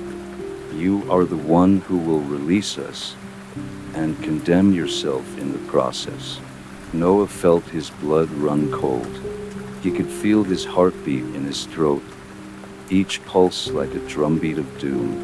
The room seemed to spin, and he had to fight to keep himself upright. His mind raced, trying to make sense of what was happening. The shadows, the voices, the house. It was all tied together, and he was the center of it. The figure's hand moved slowly, its fingers outstretched, and Noah could feel the air around him grow heavier, as if it were filled with invisible weight. The figure's hand passed through the air like a wraith, reaching toward him with a terrifying slowness. "Come closer," the figure beckoned, its voice a seductive, dark lullaby. "Come and see the truth. Come and join us in the dark." Noah stumbled backward, his mind screaming at him to run, but the shadows closed in. He couldn't see a way out. His lungs felt as though they were collapsing, the air thick and suffocating. He wanted to scream, to escape, but the figure's presence pressed in on him, relentless and inescapable. As he turned, the walls shifted again, and the darkness seemed to swallow the space around him. The floor beneath his feet began to tremble, and suddenly, a low rumble shook the ground. He could hear it now, a deep, guttural sound, like the house itself was awakening, pulling him into its grasp. "No!" Noah cried out, the word echoing in the suffocating silence. But it was too late.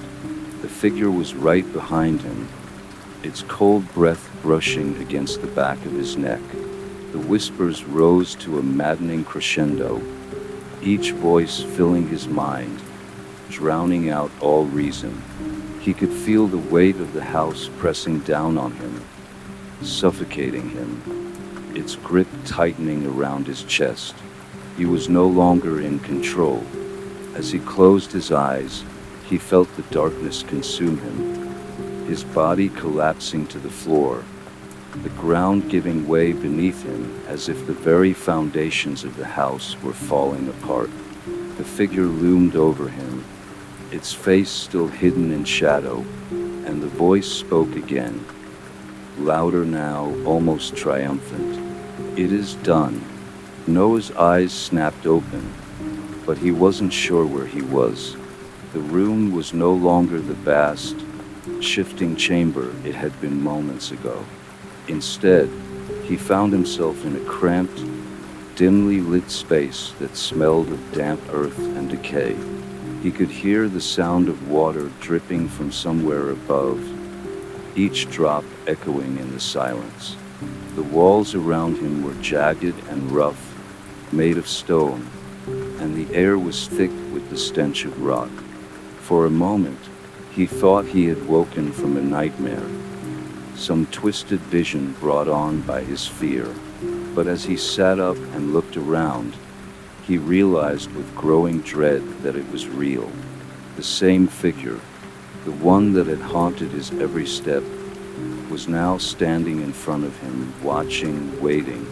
It was taller than before, its cloak billowing out like a shadow that seemed to stretch endlessly into the corners of the room. Its face remained obscured, but Noah could feel its eyes, cold and piercing, drilling into him. He scrambled backward, his heart pounding in his chest as he tried to make sense of his surroundings. The air felt charged, as if the very walls were alive with some malevolent force. What is this place?" Noah's voice trembled, barely above a whisper. The figure didn't respond at first. Instead, it reached out with one long, slender hand, and as it did, Noah could feel a pull, a strange, unnatural force that drew him closer, as if his very will were being overridden. He wanted to scream, to resist, but his body betrayed him. His muscles locked up, and he couldn't move, couldn't break free from the invisible grip that held him. "You are here now," the voice finally spoke, low and ominous. "This is where it all begins and ends." Noah's mind raced. Where was here? What had he gotten himself into? The figure slowly approached, its presence suffocating. The darkness around him seemed to deepen, to pulse with an almost tangible hunger, and the temperature in the room dropped, sending a chill through his bones. "Who are you?" Noah finally managed to gasp, his voice strained. The figure tilted its head slightly, as if considering the question. Then, with a voice that seemed to come from the very walls themselves, it spoke again. I am the keeper of the house, the one who watches over its secrets, its power. You are the one chosen to unlock it, to bring it all to light. Noah could feel his breath quicken. Unlock? Bring it to light. His mind spun with confusion. What are you talking about? The figure stepped closer, its shadow casting long, distorted shapes across the walls. The flickering light from above illuminated the edges of its form, making the cloak seem to writhe and twist like a living thing. This house has always been here, it continued, its voice like a rasping whisper. It has watched over generations, feeding on their fear, their sorrow, and now it has chosen you. You are the key to its awakening. Noah felt a cold sweat break out across his skin. Awakening? He repeated, trying to make sense of the words. What does that even mean? The house sleeps, the figure murmured, but it will wake with you, and when it does, all that is hidden will be revealed. All that is forgotten will return. Noah's thoughts raced, but nothing seemed to make sense. The house? Hidden secrets? What was this place? What did it want with him? The figure's voice grew darker. You were always meant to come here, to awaken what lies beneath. Suddenly, the ground beneath him trembled again, a deep, resounding shake that rattled his bones. The walls seemed to shift, closing in, the space growing smaller and more oppressive with each passing moment. Noah's heart pounded in his chest as the temperature dropped further, a frost beginning to form on the stones around him. The whispers returned, louder now, a cacophony of voices echoing through the chamber. It was as if the walls themselves were alive, murmuring ancient words that Noah couldn't understand, but which sent a chill through his very soul. Leave me alone, Noah shouted, finally breaking free of the paralysis that had gripped him. He scrambled backward, his hands desperate for purchase on the stone floor, but the walls seemed to close in on him, trapping him in an ever-shrinking space. The figure didn't move, its face still hidden beneath the cloak, but the air around it seemed to hum with an ancient energy, the darkness pressing in closer, suffocating.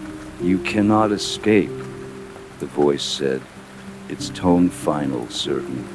The house will not let you leave, not until its hunger is satisfied. Noah's panic grew. He had to get out. There had to be a way.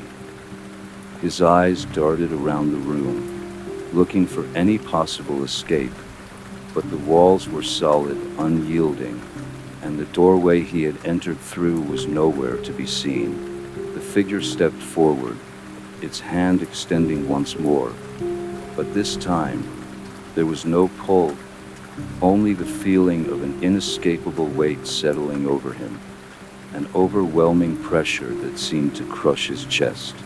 You are already a part of it, the figure whispered, and the words sent a shock of terror through Noah's veins. You are already lost. Suddenly, the ground shook with an explosive force, and Noah felt himself being thrown backward into the cold stone walls. The world around him spun, the whispers rising to a deafening crescendo, the air thick with the feeling of something ancient, something hungry.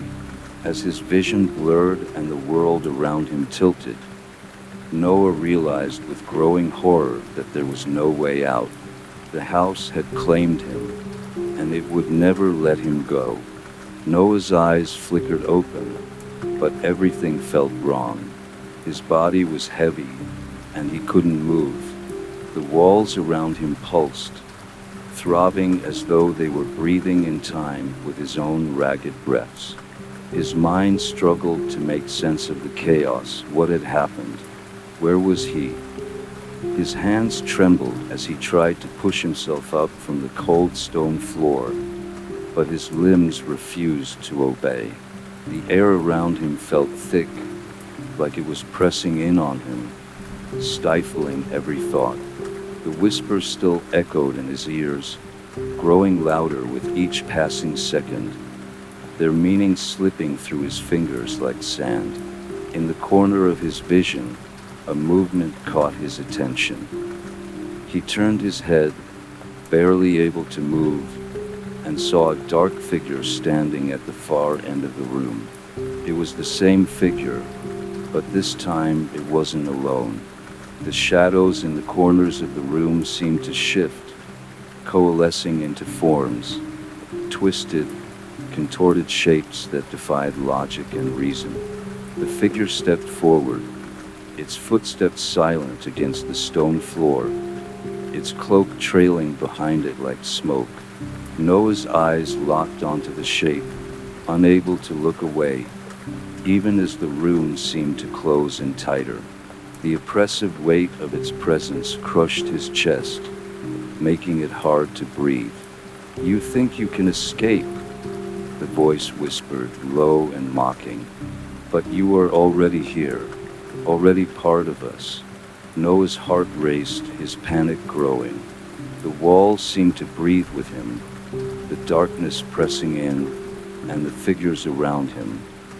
These twisted, ghostly entities watched him with unseen eyes, waiting. He could feel them, though, eyes on his skin, crawling up his spine. "You are ours now," the figure continued, its voice a gentle caress that made Noah's skin crawl. "The house has claimed you. You are part of it, part of what it needs to wake." "No," Noah gasped, his throat raw, his voice weak. He could barely get the word out. What does it want from me?" The figure's form rippled like smoke, shifting with an unnatural fluidity.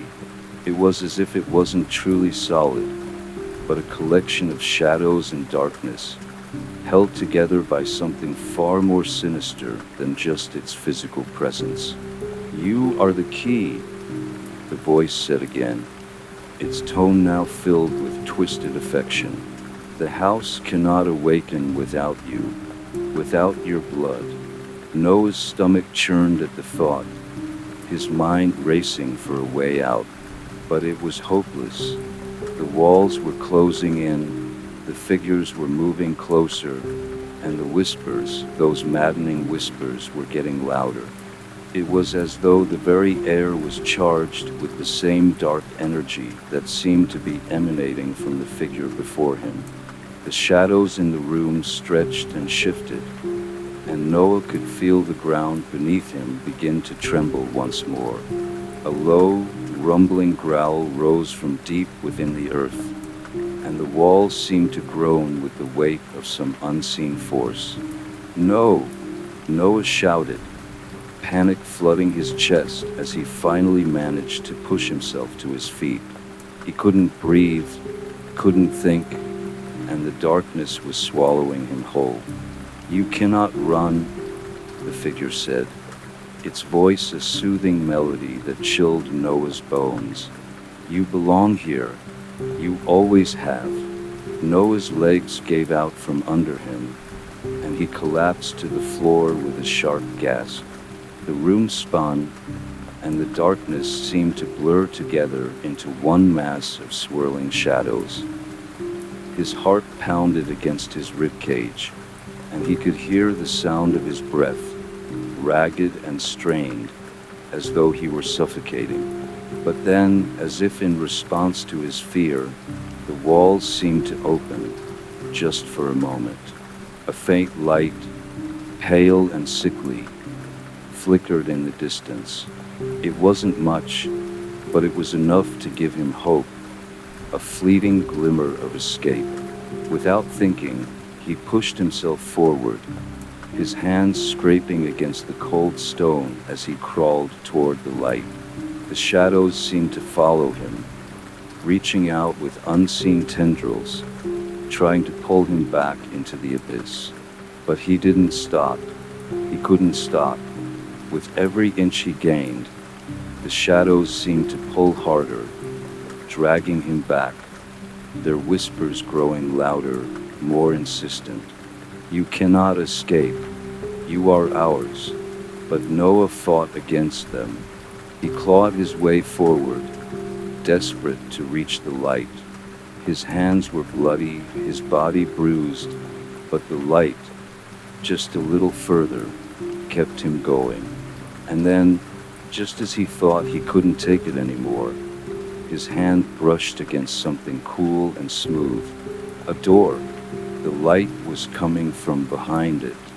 Without hesitation, he yanked it open, the heavy door creaking on its hinges. What lay beyond was nothing like the room he had just escaped. The air was fresher, the walls were clean, and there was no oppressive weight. There was only a narrow hallway, dimly lit by candles that flickered as though alive, casting strange shadows across the floor. Noah didn't hesitate. He stumbled into the hallway, his breath ragged and his heart still pounding in his chest. He didn't know where it would lead, but he couldn't stay in that room any longer. He had to escape. He had to find a way out.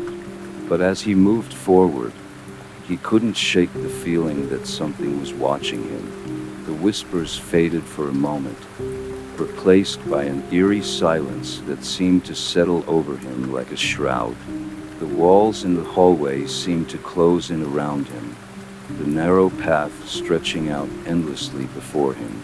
Noah's hands were shaking as he reached for the next door in the hallway, but before he could touch it, a cold voice echoed from behind him. "You can't leave. You are part of it now." The figure's presence was closer now, but when Noah turned, there was nothing there. Noah's heart raced in his chest, his breath shallow and quick. He couldn't explain why, but he could feel the presence behind him. It wasn't something he could see, but he could sense it. A malignant force that seemed to be breathing just inches away from his skin. The hair on the back of his neck stood on end, and the hallway seemed to stretch further into darkness the more he moved. He didn't dare turn back. His legs felt like lead, each step heavier than the last, and the weight of the air around him was suffocating. The silence was unbearable. Nothing but the sound of his hurried breathing and the distant echo of his footsteps. The door he had reached was a heavy wooden one, old and weathered, its brass handle tarnished with age. The feeling of inevitability gnawed at him. He knew what he had to do. He had to open it. But as his fingers brushed the cold metal of the handle, the door seemed to grow even heavier, like an invisible hand was pressing against it, holding it shut. Noah tried to turn the handle, but it wouldn't budge. It felt as if the door was alive, refusing to let him through. His heart pounded even harder in his chest, and for a moment, he stood frozen, unsure of what to do next. Was there no escape? Was this place truly going to consume him? And then, out of the silence, a sound, a soft rustle, a whisper. Noah spun around, but saw nothing. Only the shadows that clung to the corners of the hallway, thick and heavy. His throat tightened with fear, and he turned back to the door, hands trembling as he tried again to turn the handle. This time it gave. The door creaked open, the sound loud in the oppressive silence. A dim, flickering light spilled out from beyond the door. It looked like a room, but it was difficult to tell. The light was faint, as if it were struggling to exist. Noah hesitated. Was it a trap? Was he walking right into the hands of whatever dark force had brought him here? But there was no choice. He stepped over the threshold, entering the room with tentative steps, his eyes scanning the shadows that seemed to gather at the corners of the walls. The room was large, but it felt small, the walls closing in on him with every step he took. As his eyes adjusted to the dim light, he saw it. A figure standing at the far end of the room, its back to him. The shape was vague at first, a blur against the flickering light, but as it turned, Noah's blood ran cold. It was the same figure, cloaked in darkness, its face obscured in shadow, but this time there was something more, a shape in its hands, a tall, twisted staff, crowned with what looked like a human skull. The figure's eyes gleamed from beneath the hood of its cloak, glowing faintly in the darkness. Noah's breath hitched, and his body froze, as if his limbs refused to move. The figure didn't speak at first. It simply watched him, its eyes piercing through the air like 1,000 knives. And then, the air shifted. The shadows in the room seemed to pulse and grow, stretching out like living things, curling toward him with an unnatural hunger. "You are here." The figure's voice finally came, low and rasping. "The key has come." Noah's body went rigid, and every instinct screamed at him to run, but he couldn't move. His feet were rooted to the floor, his limbs heavy with terror. The figure raised the staff, and the room seemed to tremble as if in response. "The house will awaken," it continued, its voice dark and hollow, "and you will be the one to open the gates." Noah opened his mouth to speak, but no words came out. His throat was dry, and his body felt like it was being drained of life. The shadows had thickened, moving like tendrils toward him. "No, I won't be part of this," he whispered, barely able to speak above a breath. "I won't help you." The figure laughed, a sound like the cracking of bones. "You misunderstand, boy. You have no choice. The house chooses you, and once it has chosen, there is no turning back." Suddenly, the temperature in the room plummeted, the air growing thick and stifling. Frost began to form on the edges of the walls, creeping slowly, consuming everything. The shadows shifted violently, coiling around Noah's feet, pulling at his ankles like invisible hands trying to drag him into the floor. Noah fought against the force, trying to pull his feet free, but the shadows were too strong, too overwhelming. He screamed out, his voice strained and hoarse, but the figure remained unmoved, watching him with that cold, unfeeling gaze. "Struggle all you want," the figure whispered. Its voice is soft and chilling as a winter breeze. "But you are already ours." Noah's heart thundered in his chest. The shadows had wrapped themselves around his legs, tightening with every second. His breath came in ragged gasps, and the walls seemed to press closer to him. His mind screamed for a way out, but there was no escape. There was nothing left but the suffocating dark, the endless pull of the house that had already claimed him. "Please!" Noah's voice cracked, his chest tight with fear. "What do you want from me?" The figure stepped closer, the staff raised high, the skull atop it gleaming in the dim light. The figure's mouth barely moved as it spoke again, its voice like the echo of some long-forgotten thing. "We want what you can give. Your soul, your life, your fear. The house requires it, and you are its final offering." A dark laugh echoed from the figure, and Noah felt the last of his strength drain away. Noah's mind raced, trying to piece together anything that could help him escape, but everything felt like it was slipping away. The room had become a suffocating cage, the walls alive with whispers that tugged at his sanity. His body felt numb, each movement sluggish as though the shadows were leeching his strength. The figure advanced, the staff gleaming with an unnatural glow. Noah's legs were completely immobilized now, bound by the shadows that twisted like serpents around him.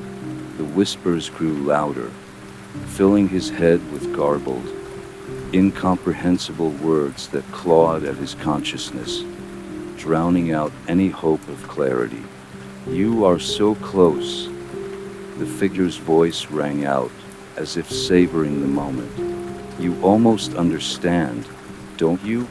The house cannot awaken without a sacrifice, and you are the final piece." The air grew colder still, and the temperature in the room continued to drop. Frost began to creep across the floor, and Noah could see his breath mist in front of him, a fog of terror that matched the frantic beating of his heart. His body was frozen in place, but his mind was still alive, still fighting. He couldn't give in. He couldn't let this thing have him. He had to find a way out. "Please, just let me go," Noah begged, his voice trembling. "I don't belong here. I don't know why I'm here, but this isn't me. Let me leave." The figure's response was not one of mercy, but of cold indifference. "The house chooses, and it always takes what it needs. You were never meant to leave." Noah's breath quickened, and the shadows tightened around his limbs like a vice. His fingers tingled, the cold of the stone floor seeping into his skin, but his mind surged with a flicker of clarity. The staff the figure wielded, there had to be something about it. Something that tied the figure to the house. If he could break it, maybe he could break the spell. He focused all of his remaining energy on the figure's staff, ignoring the whispers that clawed at his thoughts. The shadows gripped tighter, but the figure seemed distracted, its gaze fixed on the floor as though it were anticipating something. Noah's hands twitched, and for a split second, he felt his fingers loosen enough to curl into a fist. He had to do this. With one final burst of strength, Noah lunged forward, his legs refusing to obey, but his mind driving him to act. His hand shot out, fingers grazing the cold wood of the staff. The figure's eyes snapped up, but it was too late. The staff cracked under his touch, the sound like the splintering of bone. A sharp, high-pitched screech rang out, reverberating through the room. The figure recoiled as the staff broke into two, the skull atop it shattering into pieces. The room shuddered violently, the shadows twisting and writhing as if in agony. For a moment, the oppressive darkness lifted, and Noah was able to move again. His heart raced, and he took a shaky step back. He wasn't free yet, but it was something. The figure howled, a sound that was both human and inhuman, its form rippling with an unnatural fluidity. It raised its arms, the shadows around Noah recoiling as if responding to its command. The figure's voice turned shrill and frantic, as if it were losing control. "You think you've won? You think you've escaped?" The figure screamed, its voice cracking with fury. "This house doesn't allow escape. It never has." The ground beneath Noah's feet trembled, and a deep, guttural growl echoed from the walls. It felt like the house itself was alive, and raged by the disruption. The figure, no longer masked by the shadows, stood revealed in full. Its face was a grotesque thing, half human, half skeletal, a patchwork of decayed flesh that seemed to writhe and shift. Noah could barely breathe as the room seemed to collapse in on him. The very air was thick with darkness, and every inch of the space felt alive with malignant intent. The whispers became screams, the sound rising in volume until it threatened to rip his sanity apart. And then, in that moment of terror, a new sound pierced through the chaos. A voice, not the figures, not the whispers. A woman's voice, soft and fragile, but unmistakable. Noah. He spun around, his heart skipping a beat. The room seemed to freeze, the shadows retreating slightly as a figure stepped forward from the dark. She was cloaked in a tattered white dress, her face obscured by a veil of hair. But there was something familiar about her, something that pierced through the darkness. "Noah," she said again, her voice filled with urgency. "You have to listen.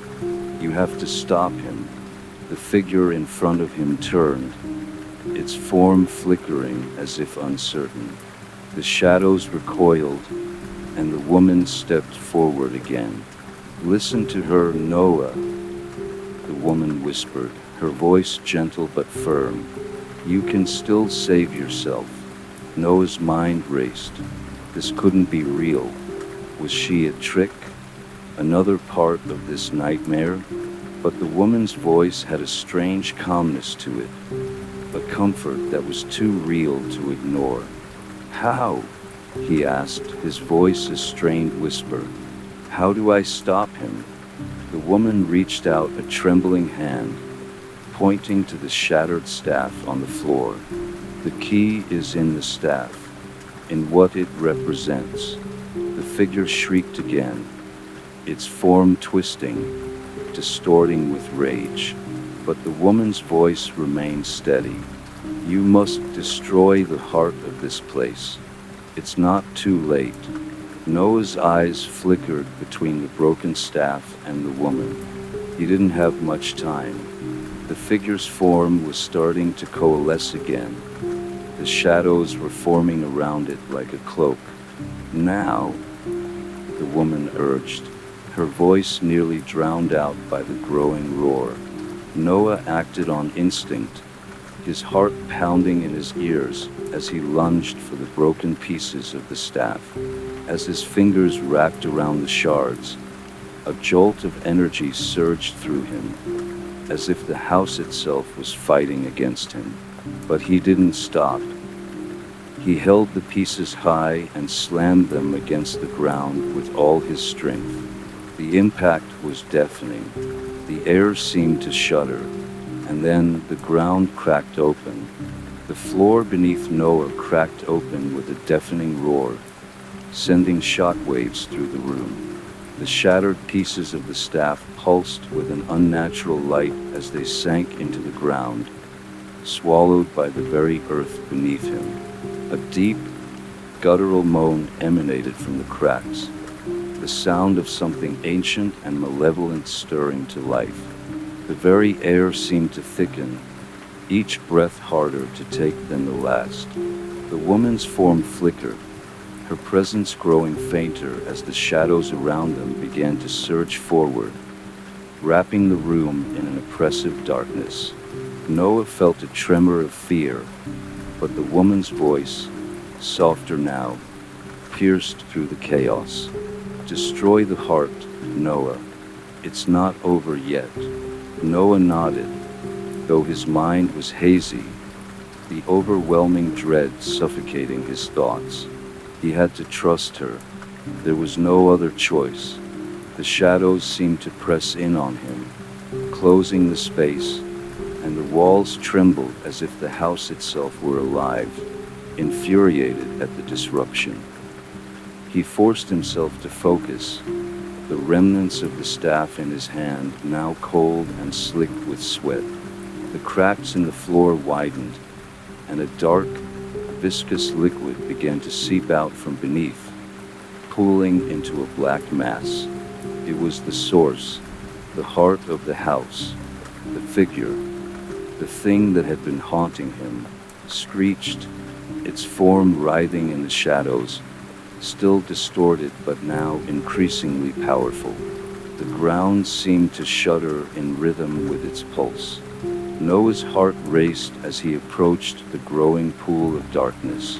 The air was thick with the stench of decay, and every instinct screamed at him to run, to escape. But he couldn't.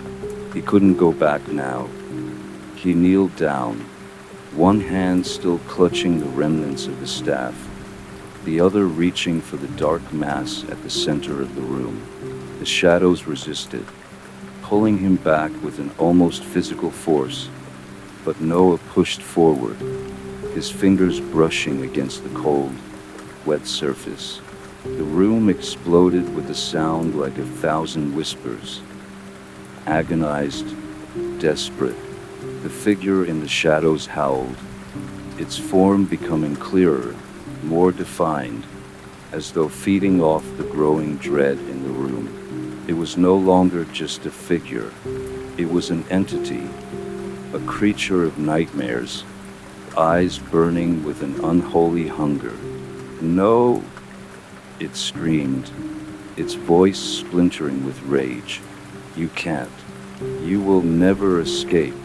But Noah, with trembling hands, plunged the staff shards deep into the pool of darkness. There was a flash of searing white light, followed by an explosion of sound that rattled his bones. The shadows recoiled, swirling around him in a vortex of swirling terror. The ground beneath him cracked open wider, the darkness beneath him pulling at his legs, trying to drag him down. But Noah fought back with everything he had, his fingers gripping the staff with a newfound strength. The whispers intensified, but Noah's mind was clear. There was no turning back. This was the end game. The room pulsed, and for a brief moment, everything stilled. The silence was deafening, broken only by the eerie echo of his own breath. And then the room collapsed. The floor gave way beneath him, and Noah was plunged into blackness, the world around him spinning as he fell deeper and deeper into the abyss. The sound of his heart thudded in his ears, but there was no light, no point of reference, just the endless descent into nothing. But just as quickly as the darkness swallowed him, it began to fade, and a faint light, distant, almost otherworldly, pierced through the void. He wasn't sure if he was alive or dead, but his body floated, weightless, suspended between realities. And then, suddenly, the ground beneath him solidified again. He gasped for air, his body jerking upright as he was yanked back into consciousness. Noah's eyes snapped open. He was in a different place now, far from the horrors of the house. But the feeling in the air was unmistakable. The house was still with him. He was standing on a street, the moonlight casting a dim glow over the abandoned houses around him.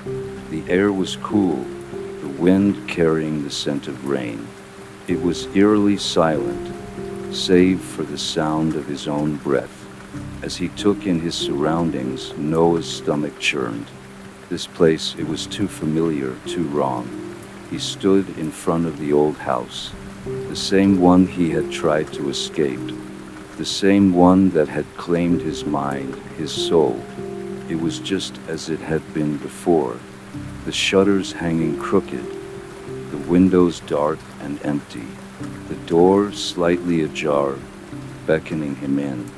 He felt the weight of its gaze on him, the sinister pull drawing him closer. The figure had never truly left. Noah, the voice, soft and chilling, whispered from the darkness. You've returned.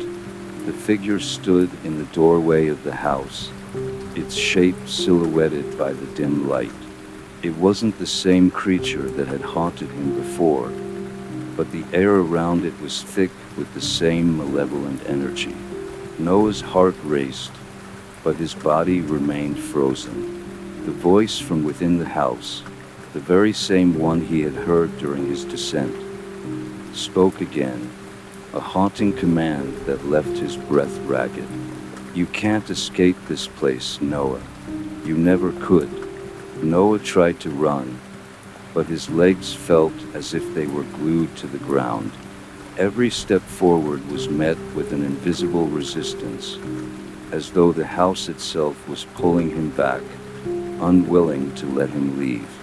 The woman's voice, the one that had guided him, faded into the distance as the shadows surged forward, coiling around him like a noose. He had destroyed the staff, shattered its power, but it seemed there was always something more, a deeper darkness lurking beneath the surface. And now, trapped in the doorway of the very house he had tried to escape, Noah realized the horrifying truth. This was not the end. This was only the beginning. Noah stood frozen in front of the house, his mind a whirlwind of confusion and terror. The figure in the doorway, its outline shifting in the darkness, was no longer just a manifestation of his fears. It had grown stronger, more real, its presence suffocating the air around him. Noah, the figure whispered again, its voice unmistakably familiar. I told you, you can never leave. The wind howled, stirring the leaves at his feet as the faint scent of decay filled his nostrils. His legs trembled, but the invisible force holding him in place kept him rooted to the spot. He could feel the house pulling him in, drawing him closer with every heartbeat. The door creaked slowly, as though welcoming him into its cold embrace. He wanted to scream, to run, but no words came. It was as though the house had stolen his voice, stolen his will. A shadow of doubt flickered in his mind. Was he truly free? Had he ever been?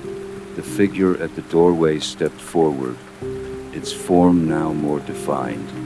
Its features were grotesque, twisted and disfigured, as if it had been stretched and warped by some unseen force. It didn't move like a human.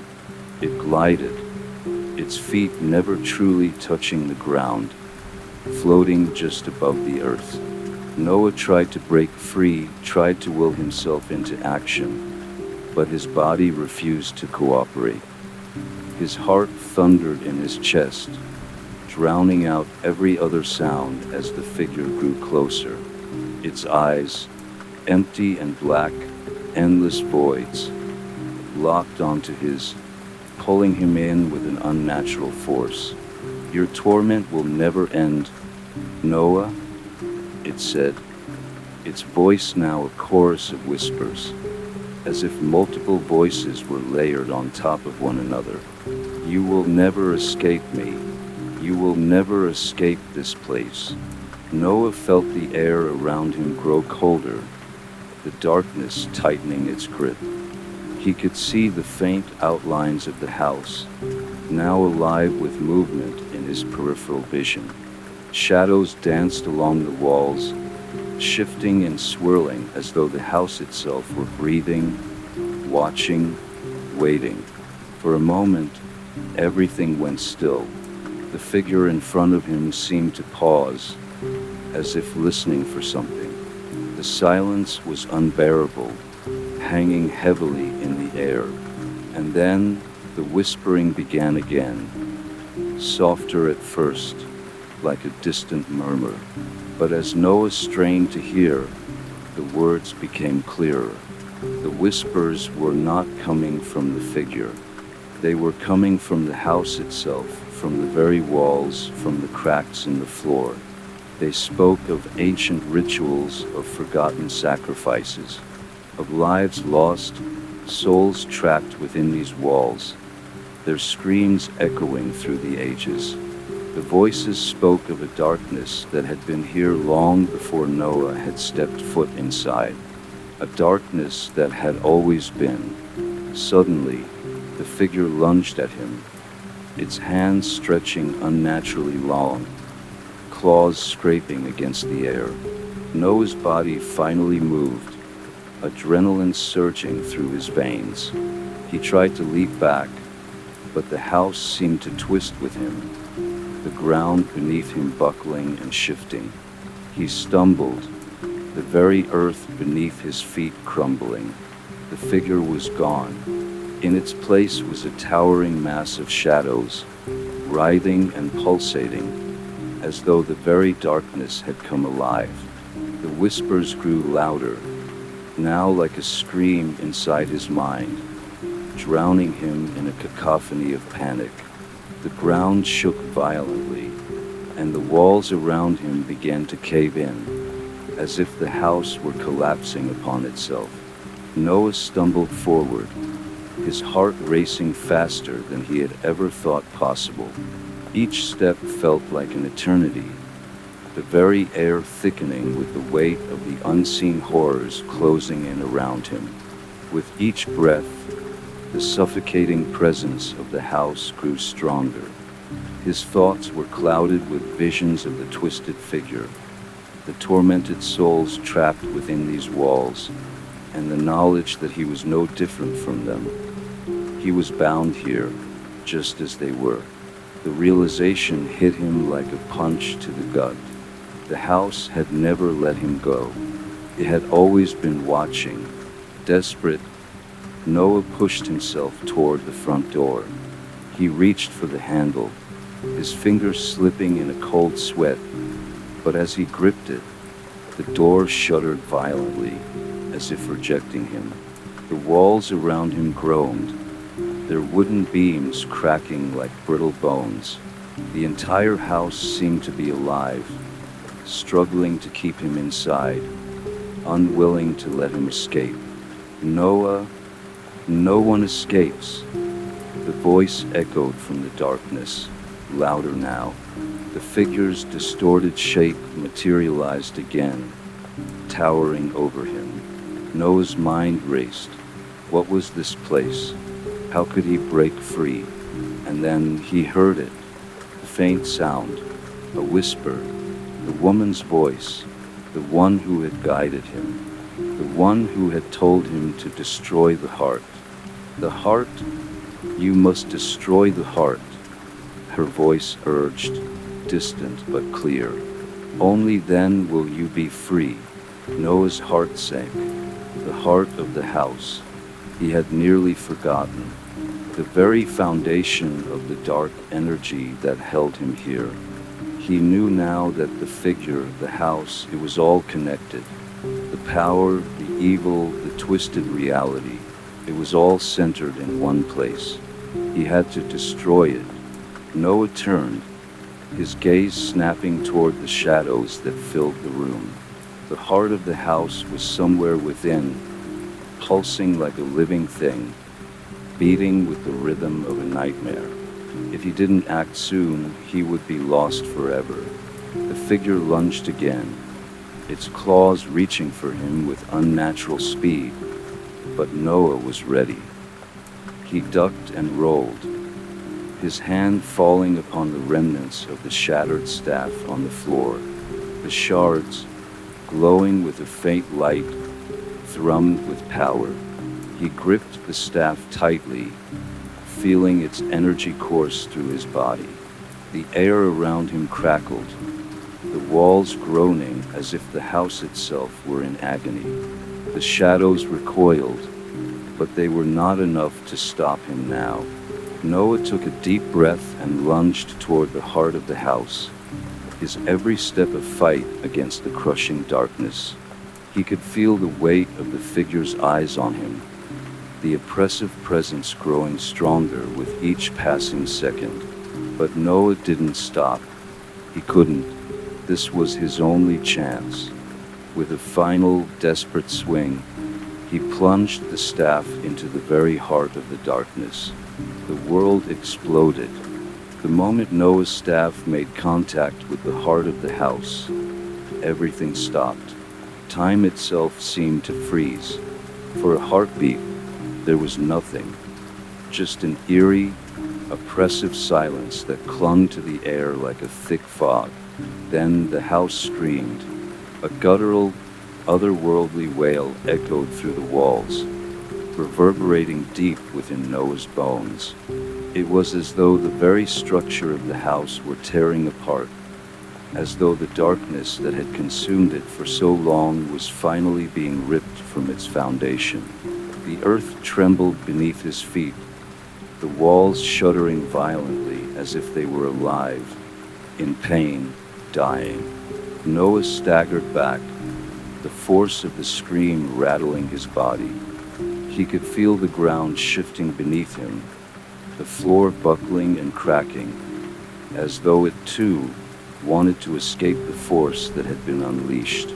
The shadows in the room twisted and writhed, dissolving into dark tendrils that scraped and clawed at the walls, desperate to remain. The air thickened, a cold chill wrapping around him, its icy fingers creeping into his lungs, suffocating him. It felt as though the house was fighting to stay intact, but it was too late. The heart of the house, the source of its dark power, was no more. The darkness that had gripped the house for centuries was finally unraveling, collapsing into itself. Noah could feel it in his chest, the pressure, the weight lifting, the suffocating presence that had haunted him, the oppressive force that had followed him throughout his journey, was dissipating. For the first time since he had entered the house, he felt lighter, free. But that feeling didn't last long. The wailing grew louder, more intense, as the very walls seemed to crack and warp, threatening to collapse in on him. The shadows surged, pulling at his legs, trying to drag him down into the very depths of the house. He could hear the whispers again, those same voices from before, echoing through the air. "You cannot escape," they hissed. "You are still ours." Noah gritted his teeth, struggling to push forward. The house was fighting to retain its grip on him, but he was stronger now. He could feel the power of the staff coursing through his veins, the energy of the ancient artifact fueling his determination. He pushed through the choking darkness, every step a battle, his every breath ragged. He couldn't let up now. He had to finish what he had started. As he neared the door, the house seemed to come alive again, its form shifting, warping into something unrecognizable. The figure from earlier appeared once more, its grotesque face twisted in an expression of pure hatred. It loomed over him, its eyes empty and hollow, staring into his soul. "You cannot run," it growled, its voice a distorted mockery of the one he had heard before. "You are bound to us, forever." Noah raised the staff, his hand shaking but firm. The power within it had not been fully exhausted.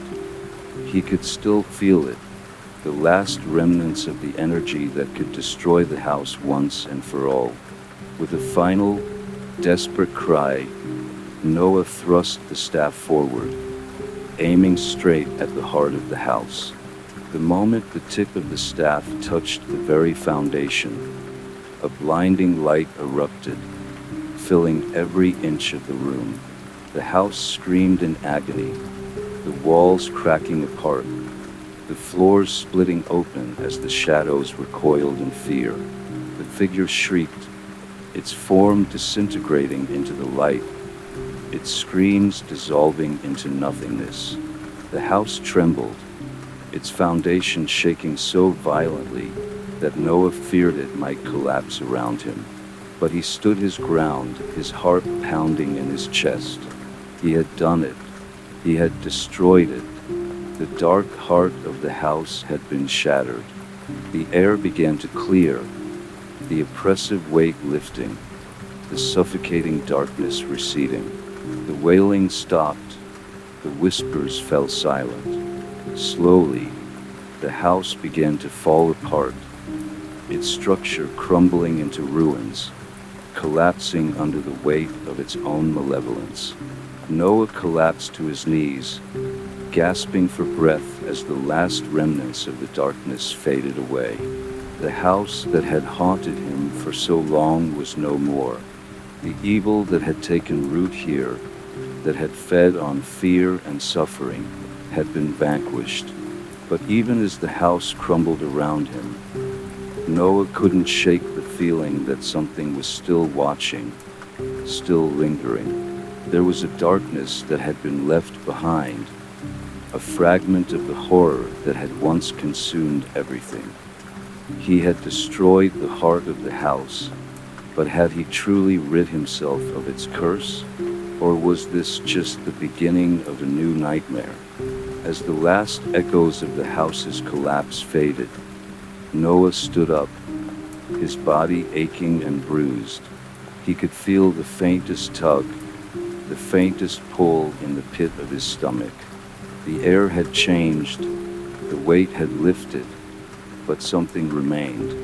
And as he walked away from the ruins of the house, the full moon rising in the distance, he couldn't help but wonder, had the house truly been destroyed, or had it simply changed, waiting for the next soul to wander in?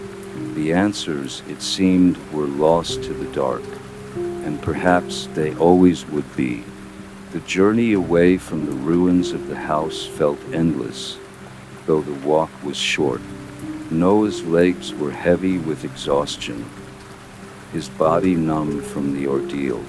The moon, now full and bright, illuminated the path ahead, casting long shadows that danced at the edges of his vision. He felt the weight of those shadows, as though they were alive, watching him. He had defeated the house, or so he thought, but now, with every step he took, a gnawing unease settled deep within him. The night was eerily still, the wind absent, leaving only the soft rustle of leaves. It was too quiet. The world felt empty, as though it was holding its breath, waiting for something to happen. Noah tried to shake off the feeling. He had done it. The heart of the house was destroyed. The nightmare should be over. But then, a voice, so faint he thought it was a figment of his imagination, whispered from behind him, "Noah, don't leave us." He froze, his blood running cold. The voice was unmistakable. It was the same voice from the house, the one that had haunted him for so long. He turned, but there was nothing behind him but the empty stretch of path, the dark trees lining either side. "Is someone there?" Noah called out, his voice trembling despite himself. The voice didn't answer directly, but Noah felt it, creeping up from the ground beneath his feet. The darkness seemed to ripple, a subtle shift in the air that sent a shiver down his spine. His pulse quickened, his breath shallow as his heart pounded in his chest. "Come back," the voice called again, softer this time.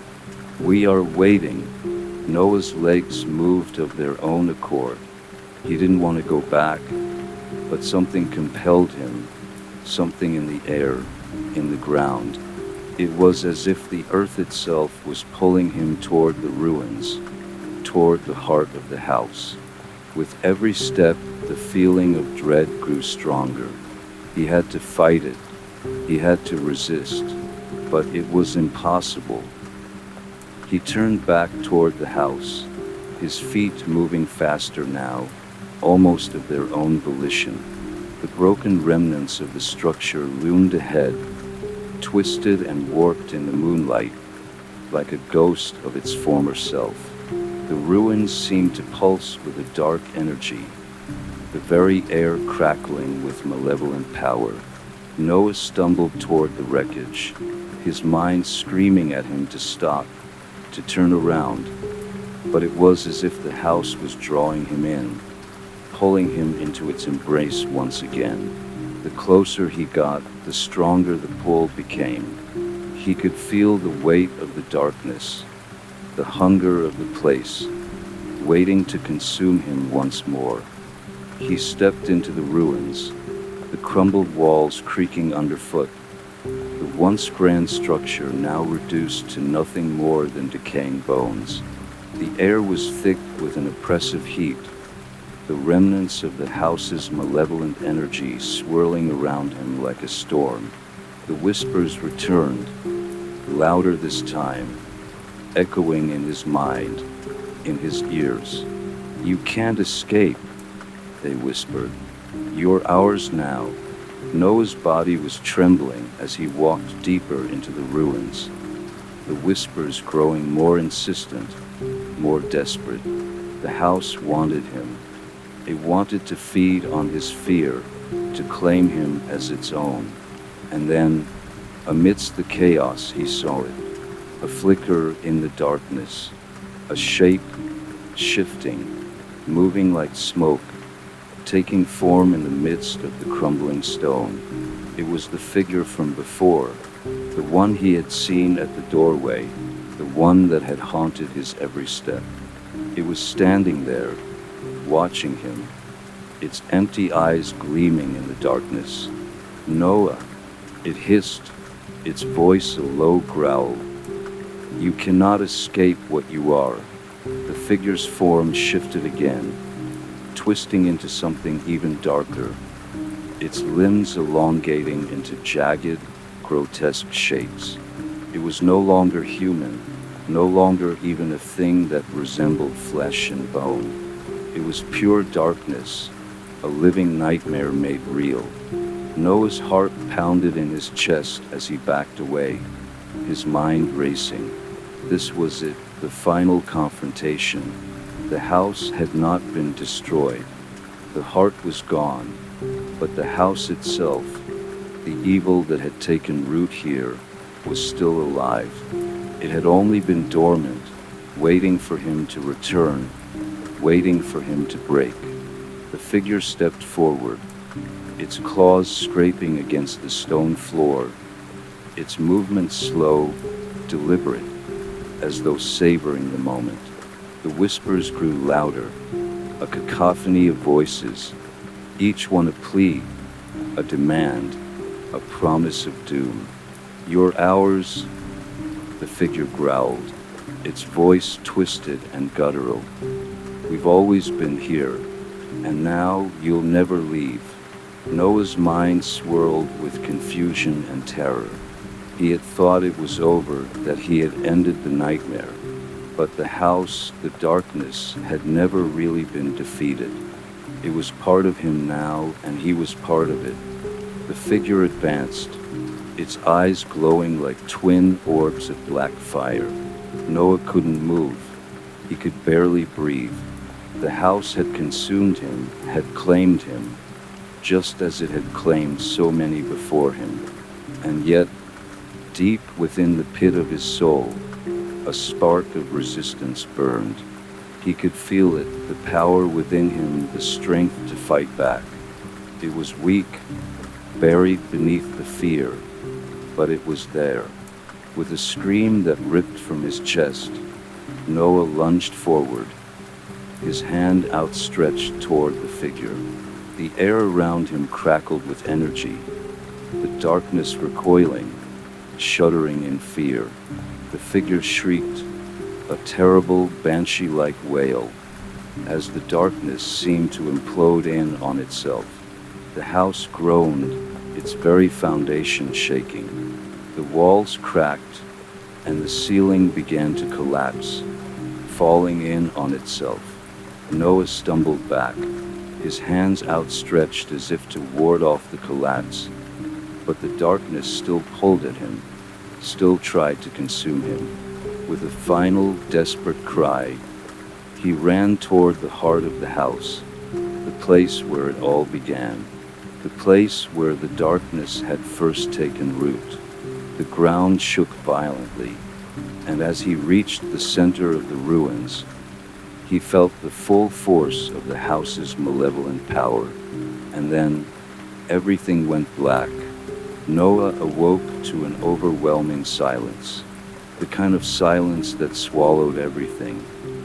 His thoughts, his heartbeat, his very breath.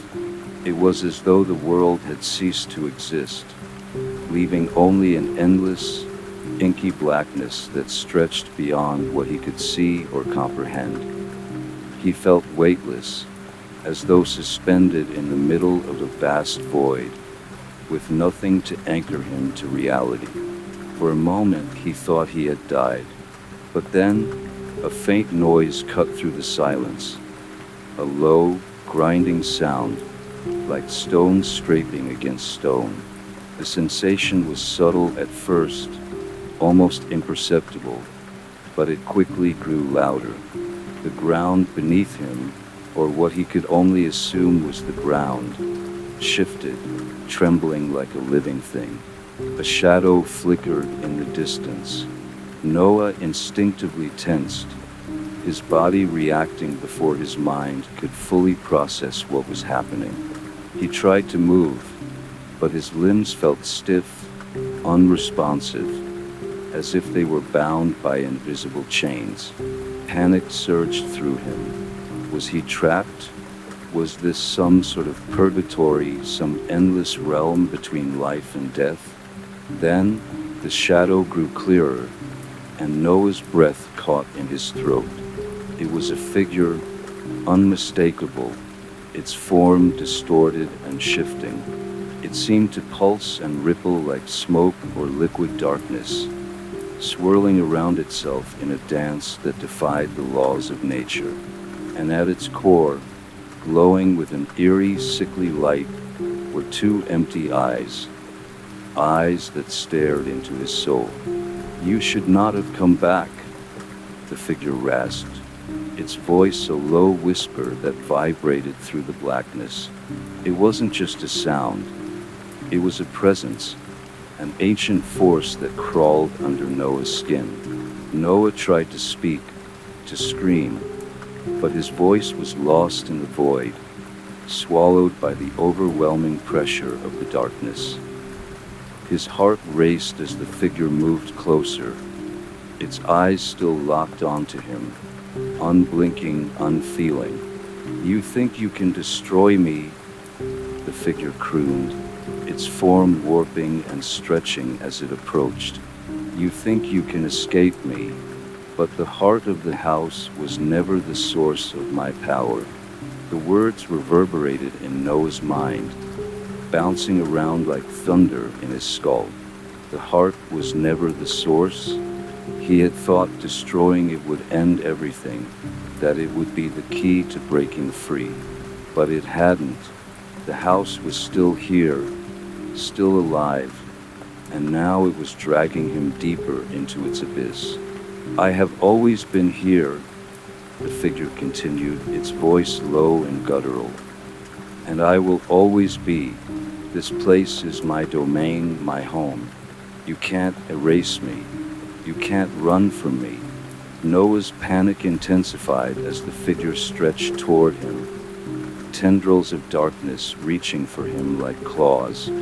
He could feel the cold air around him grow even colder, the temperature dropping with every passing second. His skin prickled, his body shivering as the shadows encased him. "You were born of this place," the figure whispered, its voice now an intimate, mocking murmur. "You are a part of me. You will always be a part of me. The darkness will never leave you." Noah's mind screamed in defiance, a torrent of anger and fear battling inside of him. He had faced the house, he had destroyed its heart. Why wasn't he free? Why wasn't it over?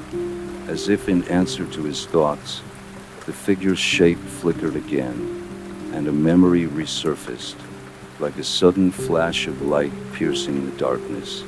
Noah saw himself as a child, walking through the house with his parents, laughing and carefree.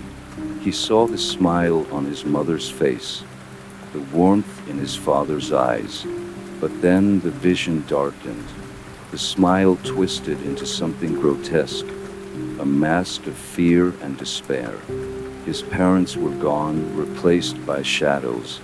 The house shifted, its walls warping into grotesque shapes, pulsating with a malevolent force.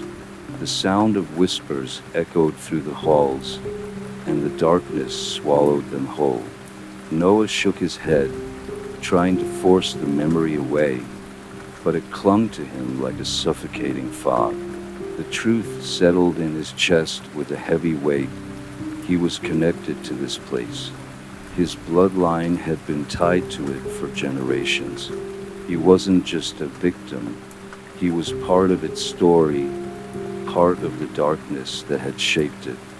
Your family has always served me, the figure hissed, its voice slithering into his mind. And now, so will you. Noah fought to break free from the oppressive pull of the figure.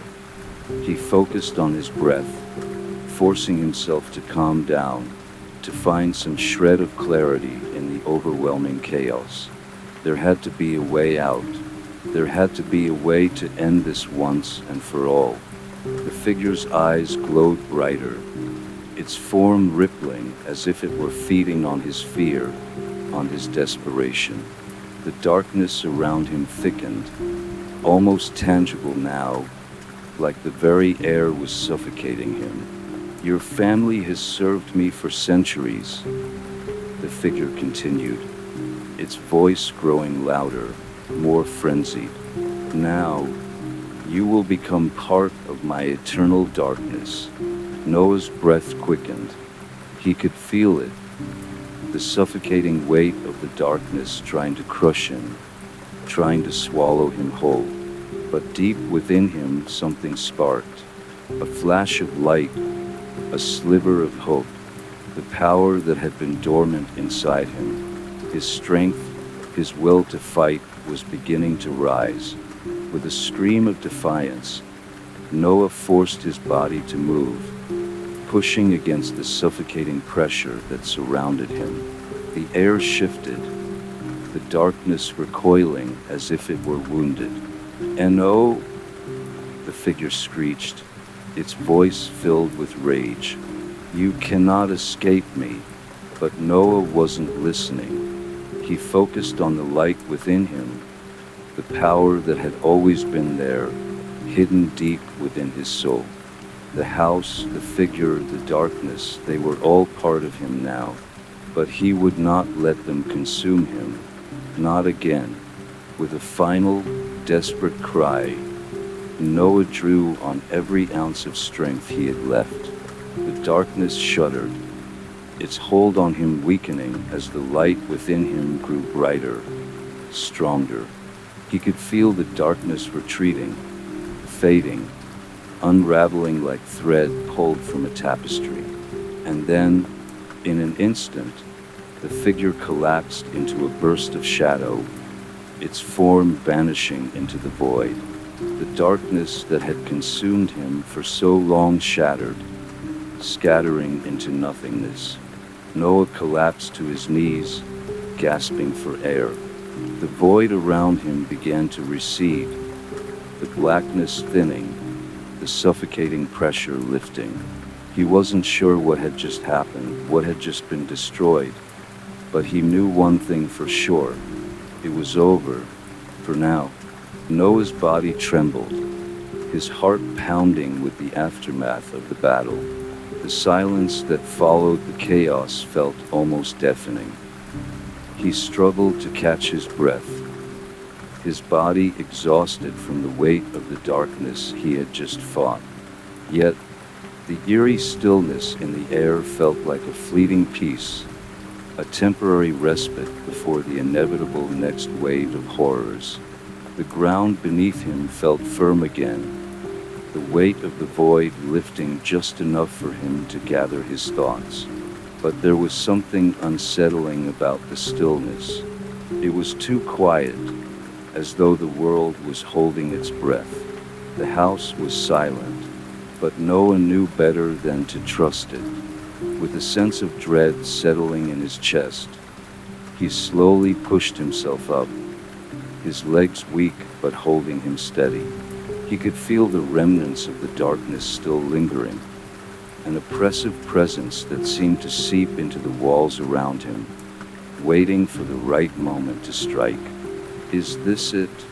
Noah whispered to himself, his voice shaking. "Am I really free?"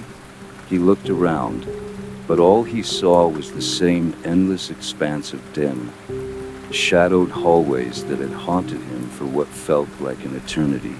The house was no different, its walls still cracked and twisted, its windows dark and watching. There was no escape from it. But just as he was about to resign himself to the hopelessness of it all, a soft sound caught his attention.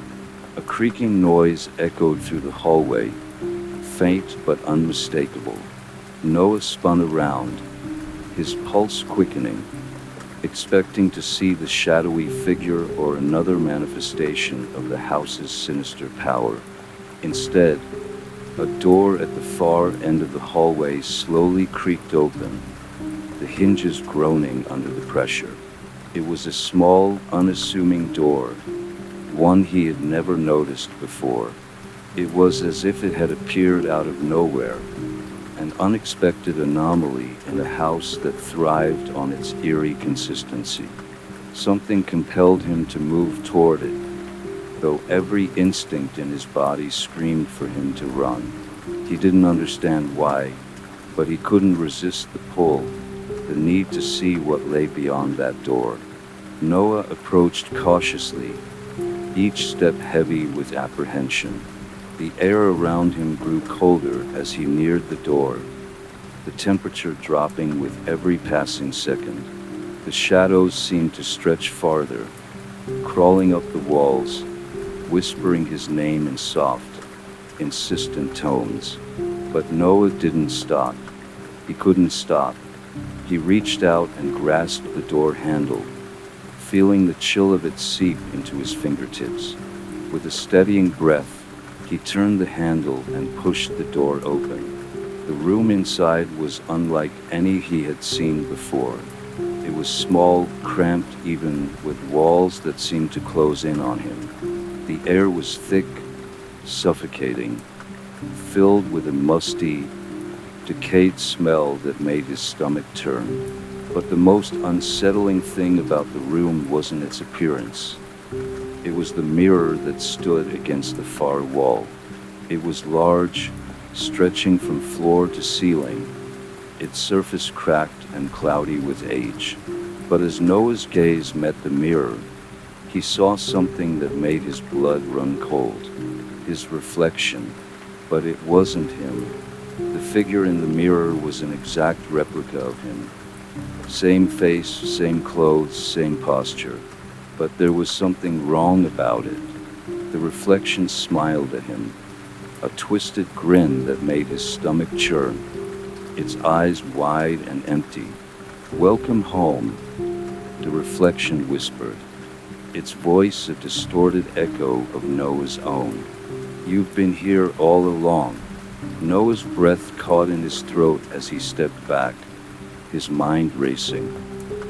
He couldn't tear his eyes away from the reflection, even though every instinct screamed at him to run. The figure in the mirror moved with him, its twisted smile growing wider, more grotesque. "You think you've escaped," the figure continued, its voice now a deep, rumbling growl. "But this place is inside you. You cannot escape yourself." Not even now. The walls of the room seemed to close in, the mirror growing larger, its reflection consuming everything in its gaze. Noah stumbled back, but it was too late. The room was shrinking around him, the shadows pressing in from all sides. The figure in the mirror began to step forward, its body emerging from the glass as if it were no longer confined by its surface.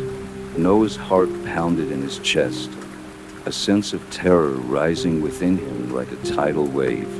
He turned and ran, but the door had vanished. The hallway, the house, it was all gone.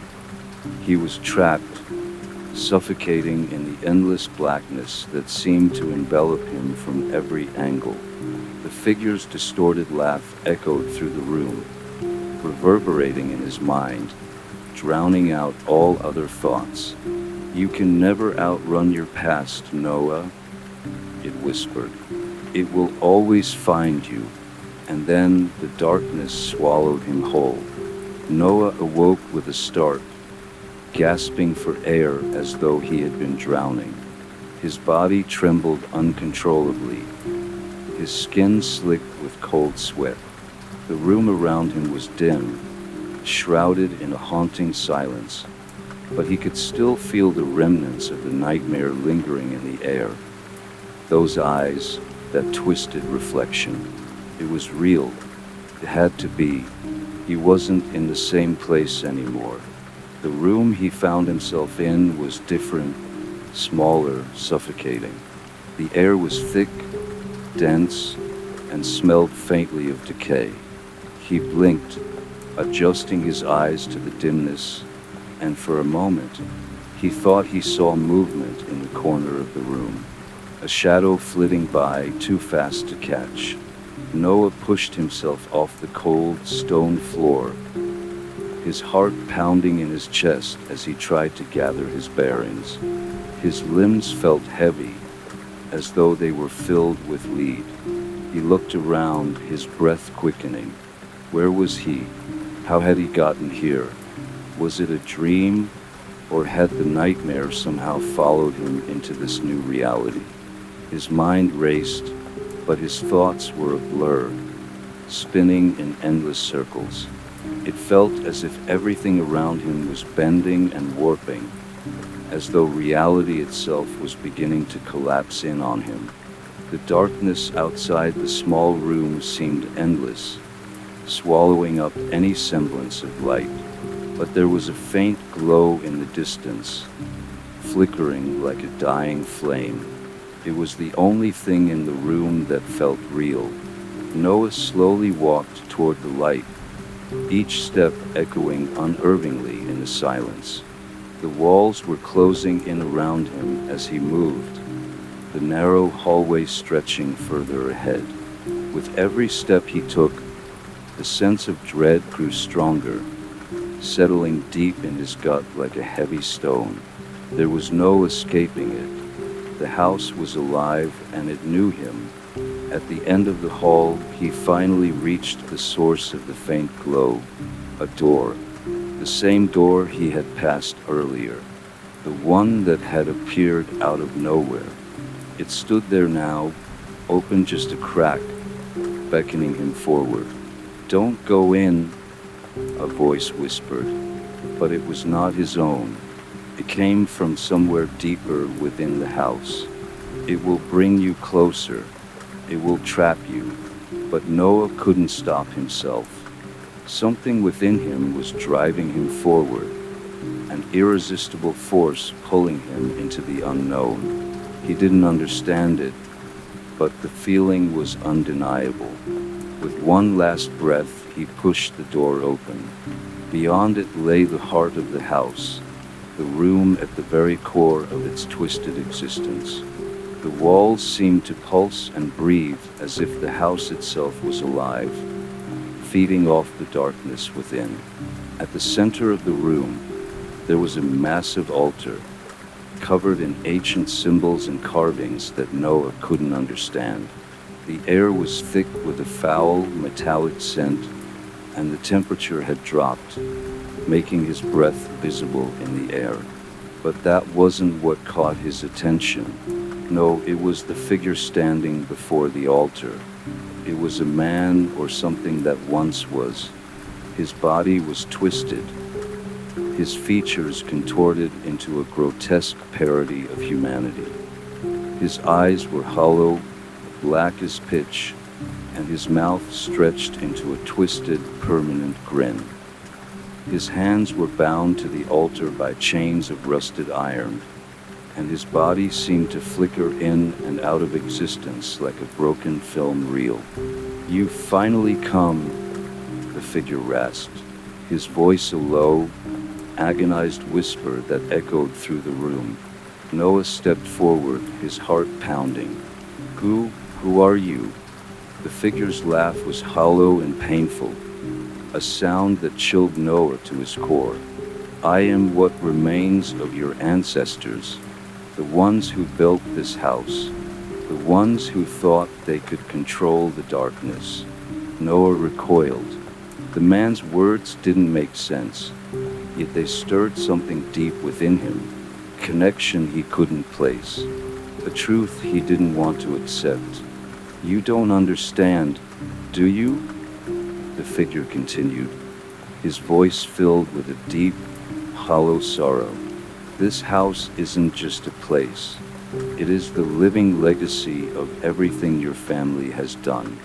The blood you carry is tied to it, tied to the darkness that started all of this."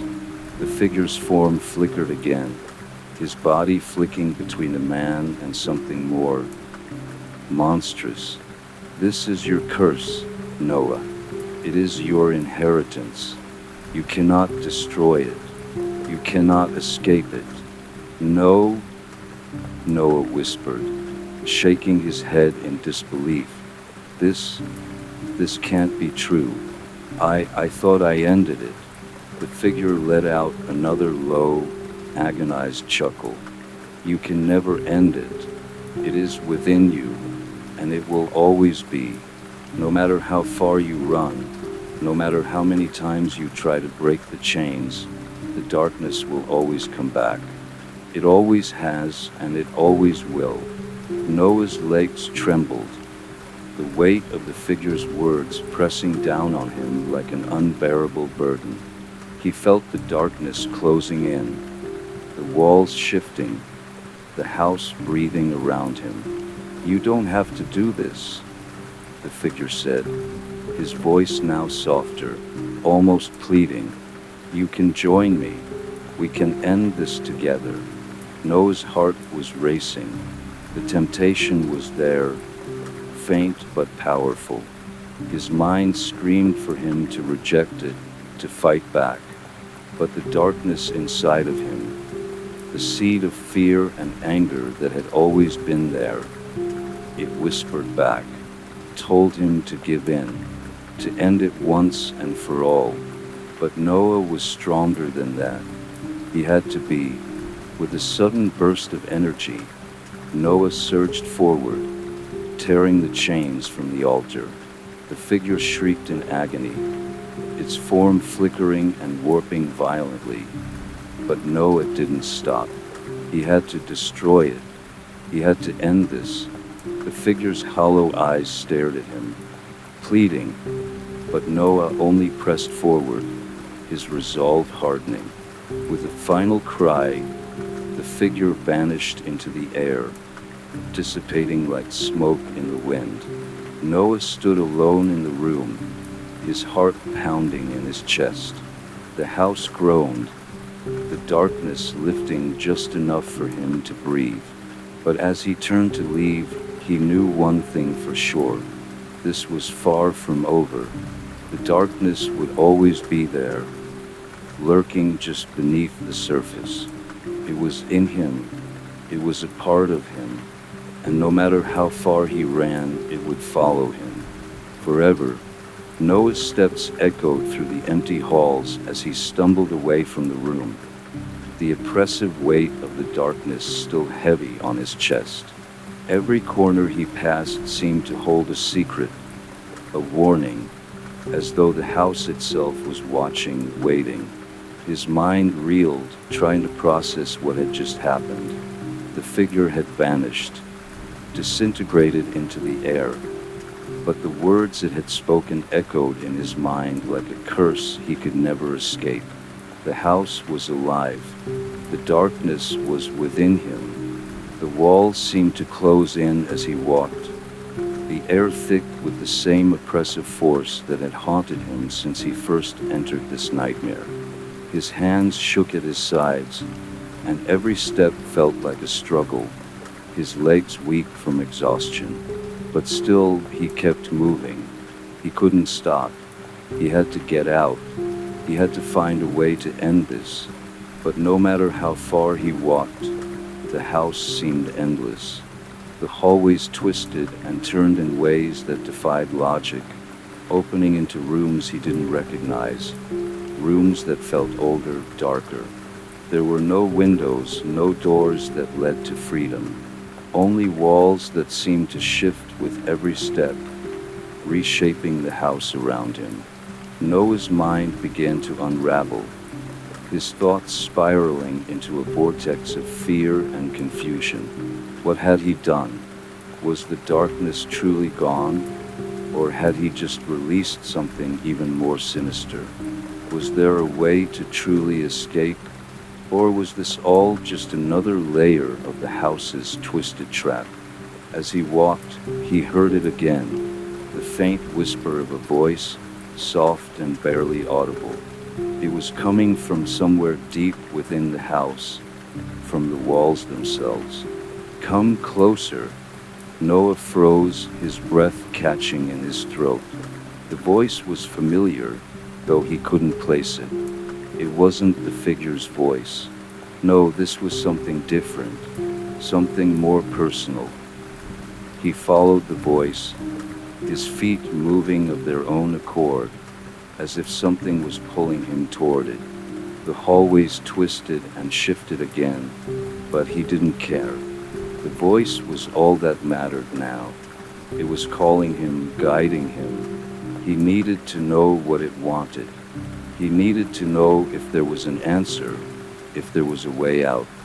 The voice grew louder, clearer, until it was no longer a whisper, but a clear, unmistakable sound.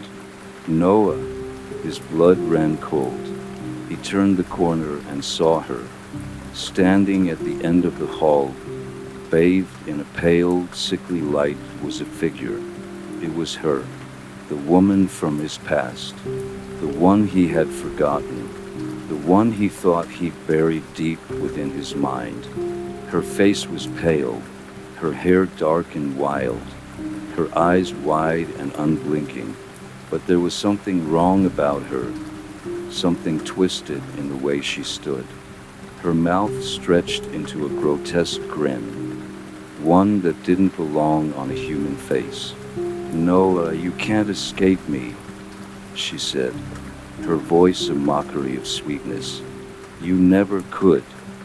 He felt the ground beneath his feet tremble, and he staggered back, his heart racing in his chest. His mind screamed for him to run, to turn away from this nightmare. But he couldn't. His body wouldn't move. He was frozen in place, his eyes locked on hers, unable to break free. "You tried to forget, didn't you?" she whispered, her voice echoing in his ears. "You thought you could outrun me, bury the truth, but you can't. I'm inside you. I always was." Noah's chest tightened, his breath coming in ragged gasps.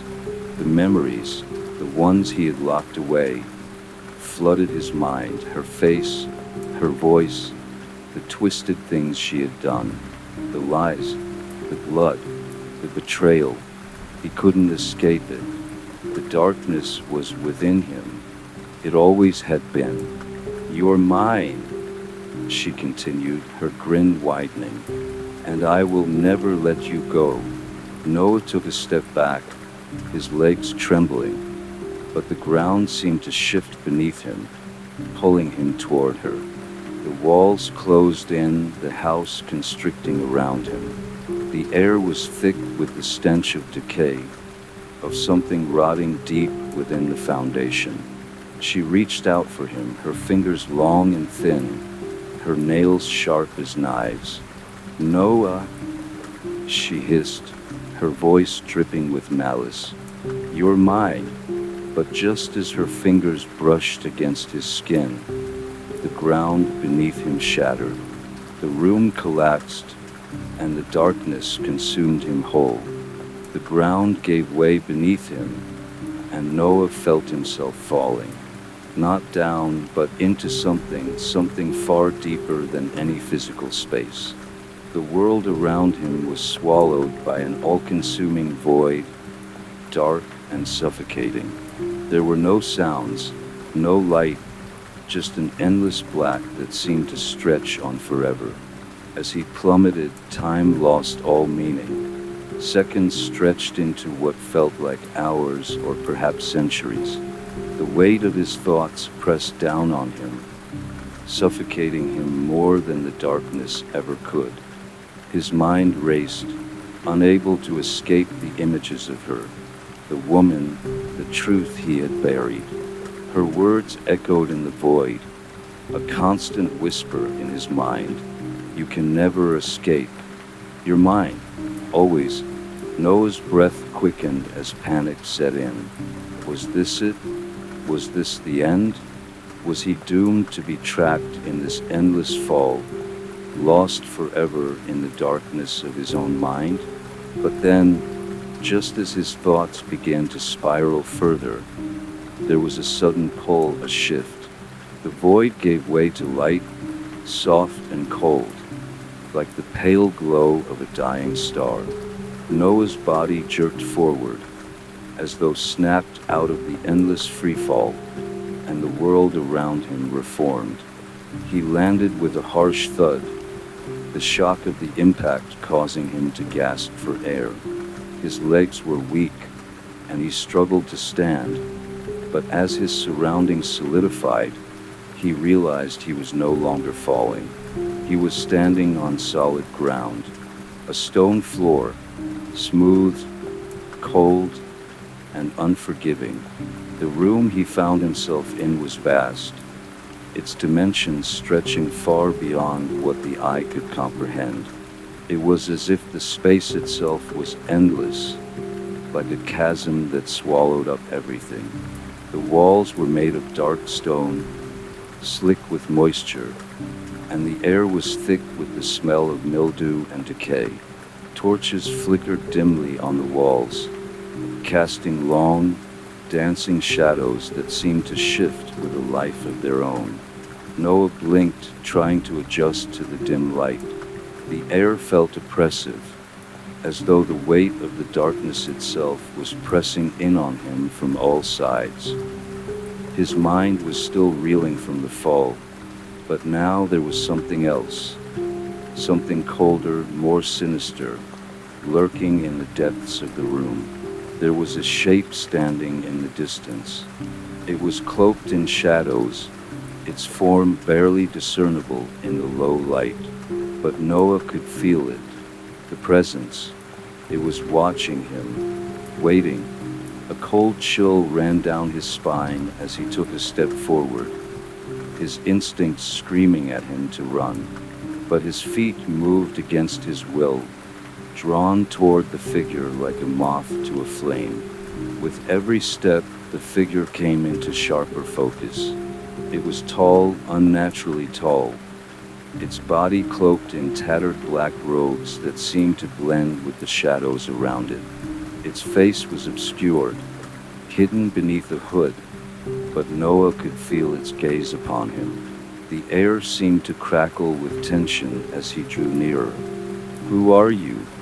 Noah asked, his voice barely more than a whisper, his throat dry. The figure did not answer at first, standing motionless as if waiting for him to come closer. The silence stretched on, thick and suffocating, before the figure finally spoke, its voice low and chilling. You know who I am, it said, its voice an eerie echo in the cavernous room. You've always known.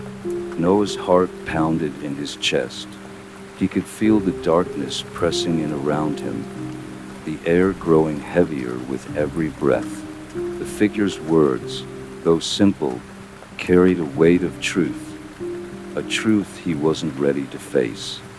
His mind flashed back to the figure from the altar, the one that had spoken of his inheritance, of the darkness inside him. Was this the source of it all? What do you want from me? Noah demanded, his voice shaking with fear. The figure tilted its head slightly, as if considering his question. What do I want? It repeated, its voice low and rasping. I want nothing from you, Noah. I am here to show you what you are, what you have always been. Noah took a step back, fear bubbling in his chest. No, I don't want this. I didn't ask for this. The figure's laugh echoed in the chamber, hollow and cold. You never asked for it, but you've always carried it. It's part of you, Noah. You can't escape it. The house, the darkness, your bloodline, it's all tied together. It always has been. Noah shook his head, desperate to break free from the figure's gaze. But it was impossible.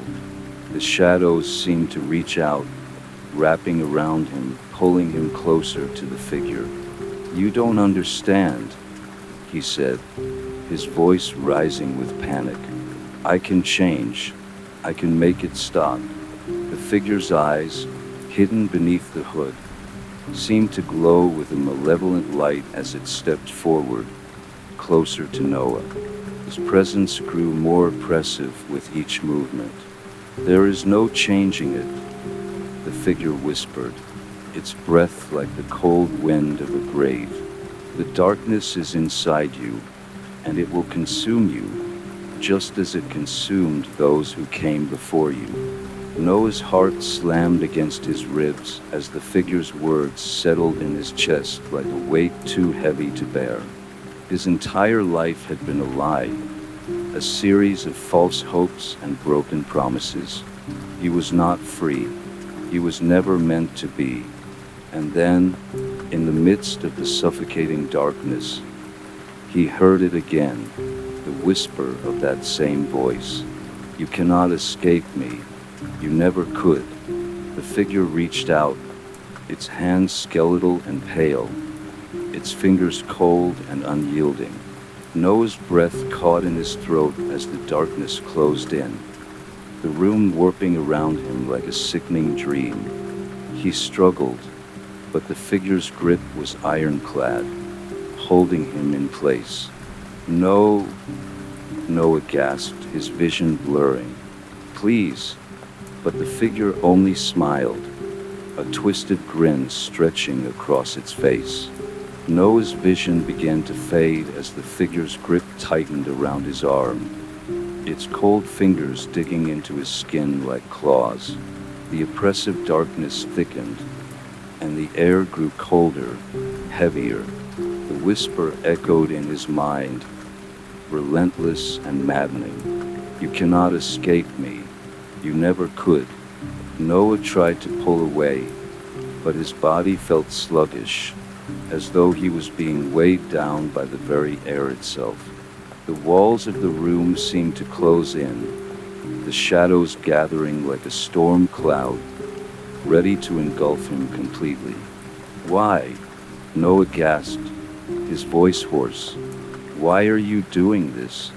The figure's hooded face leaned closer, its breath like ice against Noah's skin. Its voice was soft, but it carried a weight of finality that made Noah's stomach churn. You still don't understand, do you? It whispered. You were always meant to be here. This is your inheritance. The darkness that has plagued your bloodline for generations. You think you can escape it? That you can outrun what is inside you? Noah's heart thundered in his chest. The weight of the figure's words sank deep into his soul. He had known for so long that something was wrong. Something had always felt off. But now, with the figure's words settling in, he realized the full extent of the horror that had been with him since birth. His family, the house, the darkness, it had all been connected, and he, Noah, was the key. But why me? Noah breathed, his voice cracking. Why was I chosen? The figure let out a soft, mocking laugh, its skeletal fingers tightening even more around his wrist. Chosen? No, Noah. You were never chosen. You were born to this. It is in your blood, in your soul. The figure released his wrist, and Noah stumbled back, his legs unsteady beneath him. He fell to his knees, gasping for breath as the cold filled his lungs. The figure's voice was relentless. You are the last of your line, the final vessel for the darkness that has existed for centuries. And now, it is time for you to fulfill your purpose. Noah shook his head, his mind racing. I don't want this. I don't want any of this. The figure stepped back, and for a moment, Noah thought it might leave him.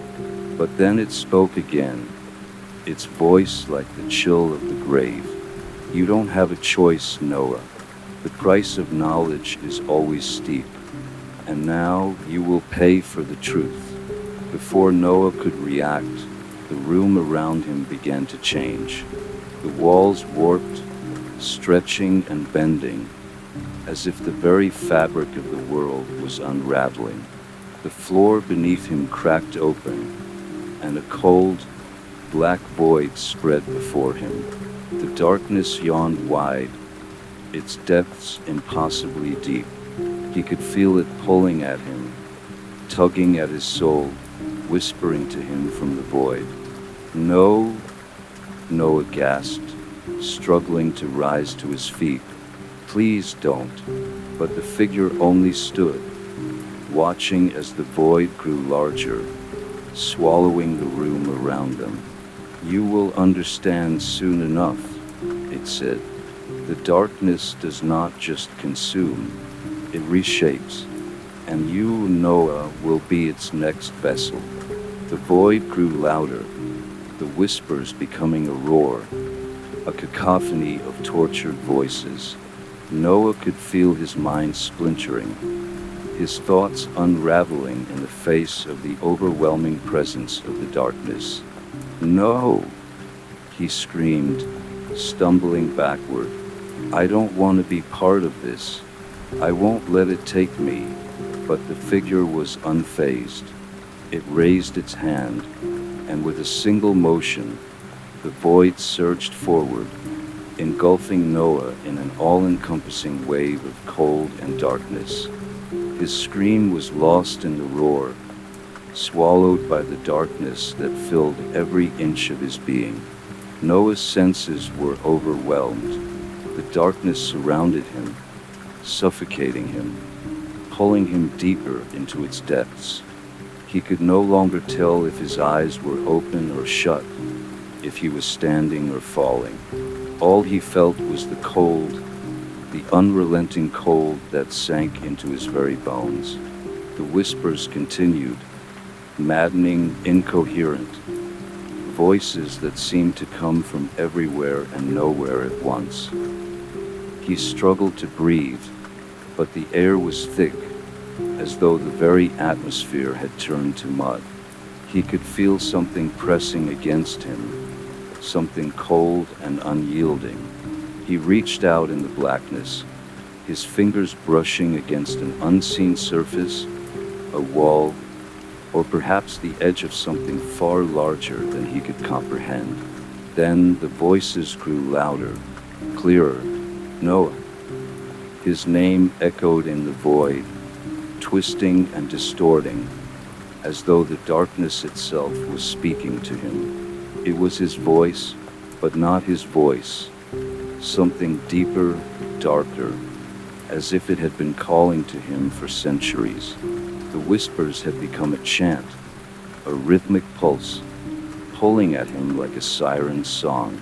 And within that chant, Noah heard something else, something far more terrifying. It was a heartbeat, a slow, rhythmic beating, deep, steady, and powerful. Noah's heart raced in response, as though the two beats, his and the one in the darkness, were somehow connected. He tried to focus, to break free from the panic that was tightening around him. But the more he fought, the stronger the pull became. The cold grew colder, and the heartbeat grew louder, louder until it was all that he could hear. Come closer, Noah. The voice was not the figures anymore. This was something ancient, something that had been waiting for him. No, he gasped, trying to crawl backward, but his limbs refused to obey. He could feel the pull in his chest, an invisible force dragging him forward, deeper into the heart of the void. The heartbeat thudded louder. You cannot resist. You never could. Noah's chest tightened, as though the very air was being sucked from his lungs. He was no longer falling, but being drawn in like a moth to a flame.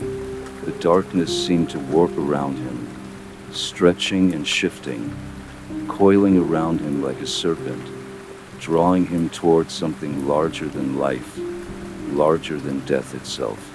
And then, through the suffocating black, he saw it, a shape. It was faint at first, a silhouette in the distance.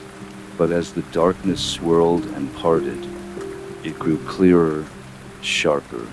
A figure towering and ancient, with a form that stretched beyond the limits of reason. It was neither human nor beast, a grotesque amalgamation of both. Its body was covered in dark, rotting flesh, its eyes hollow, sunken pits that bled light as though something alive was trying to escape from within.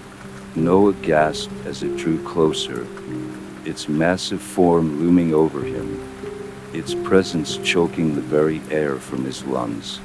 The heartbeat was now deafening, as though it was coming from inside his own chest. I am the end, the figure whispered, its voice a low rumble, shaking the ground beneath Noah's feet. And you, Noah, are my beginning.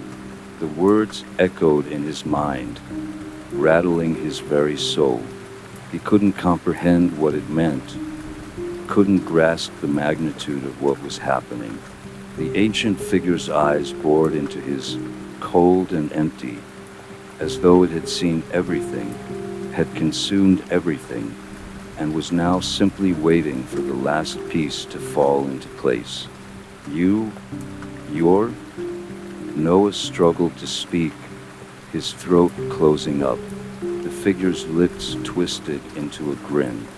I am the one who has waited, the one who has been fed by your bloodline for centuries. It leaned closer, and Noah could feel the overwhelming weight of its presence. The heartbeat was no longer just in his chest, it was everywhere. A living thing wrapping around his mind, his very essence. And then, like a flood breaking loose, the full truth slammed into him. His family, his ancestors, the curse, the darkness, it had all been planned. This was no accident.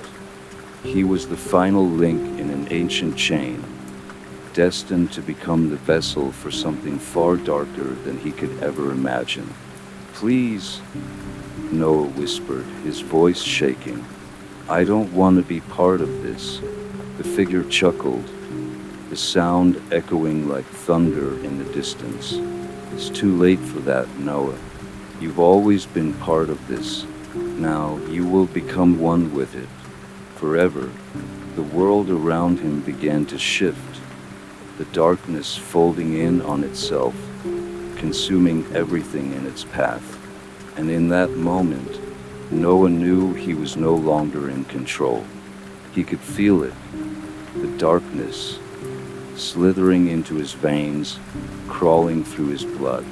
It was inside him, wrapping around his very soul. And then, all at once, the void consumed him entirely. The darkness enveloped Noah completely, smothering him in its suffocating grip. He could feel the cold, the weight, pressing down on him, as if the world itself was folding in around him. His body went numb, the last remnants of his consciousness slipping away as the entity's power overtook him. Noah's mind was no longer his own. The ancient presence, the grotesque figure that had claimed him, was now inside him, an unshakable force consuming every thought, every ounce of his being. The last spark of resistance flickered and died, snuffed out like a candle in the wind. He was no longer just Noah. He was part of something far greater, something endless, bound to an ancient darkness that had existed long before his time, and would continue long after. The whispers, the heartbeat, the voices, they were all one now, the unified sound of eternity. You are mine now, Noah.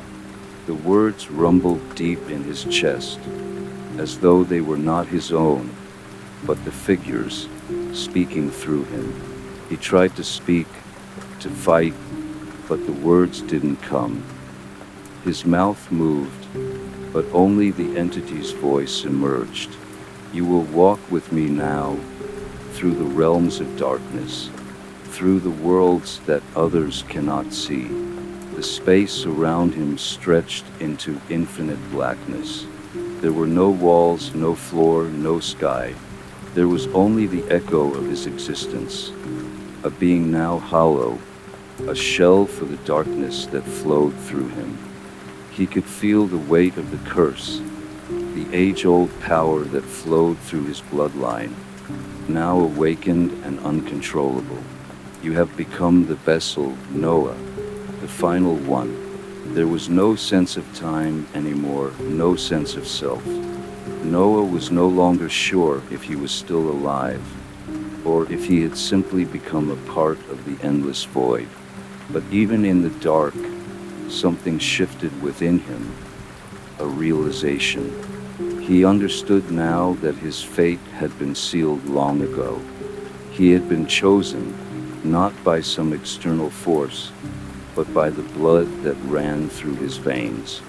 It had always been this way. The darkness had always been a part of him, hidden beneath layers of illusion and fear. The figure's presence was both overwhelming and calming, its power soothing the last remnants of his human fear. Noah felt as if he were both himself and something else, something far older, far darker. This is what you were always meant to be, the figure whispered, its voice now a part of him. This is the end of one cycle and the beginning of another. Noah felt the last remnants of his human soul slip away, consumed by the vast, eternal presence. He could no longer distinguish himself from the darkness, no longer remember what it had been like to be something more. He was the end, he was the beginning, and as the void stretched into infinity, Noah understood the truth that had eluded him for so long. There was no escaping it. There had never been any escape. He was the last vessel, the final key to the ancient curse, and now the darkness would walk the earth through him. Forever, the echoes of his last scream were lost in the blackness, swallowed whole by the abyss, and with it, his humanity faded into the endless dark.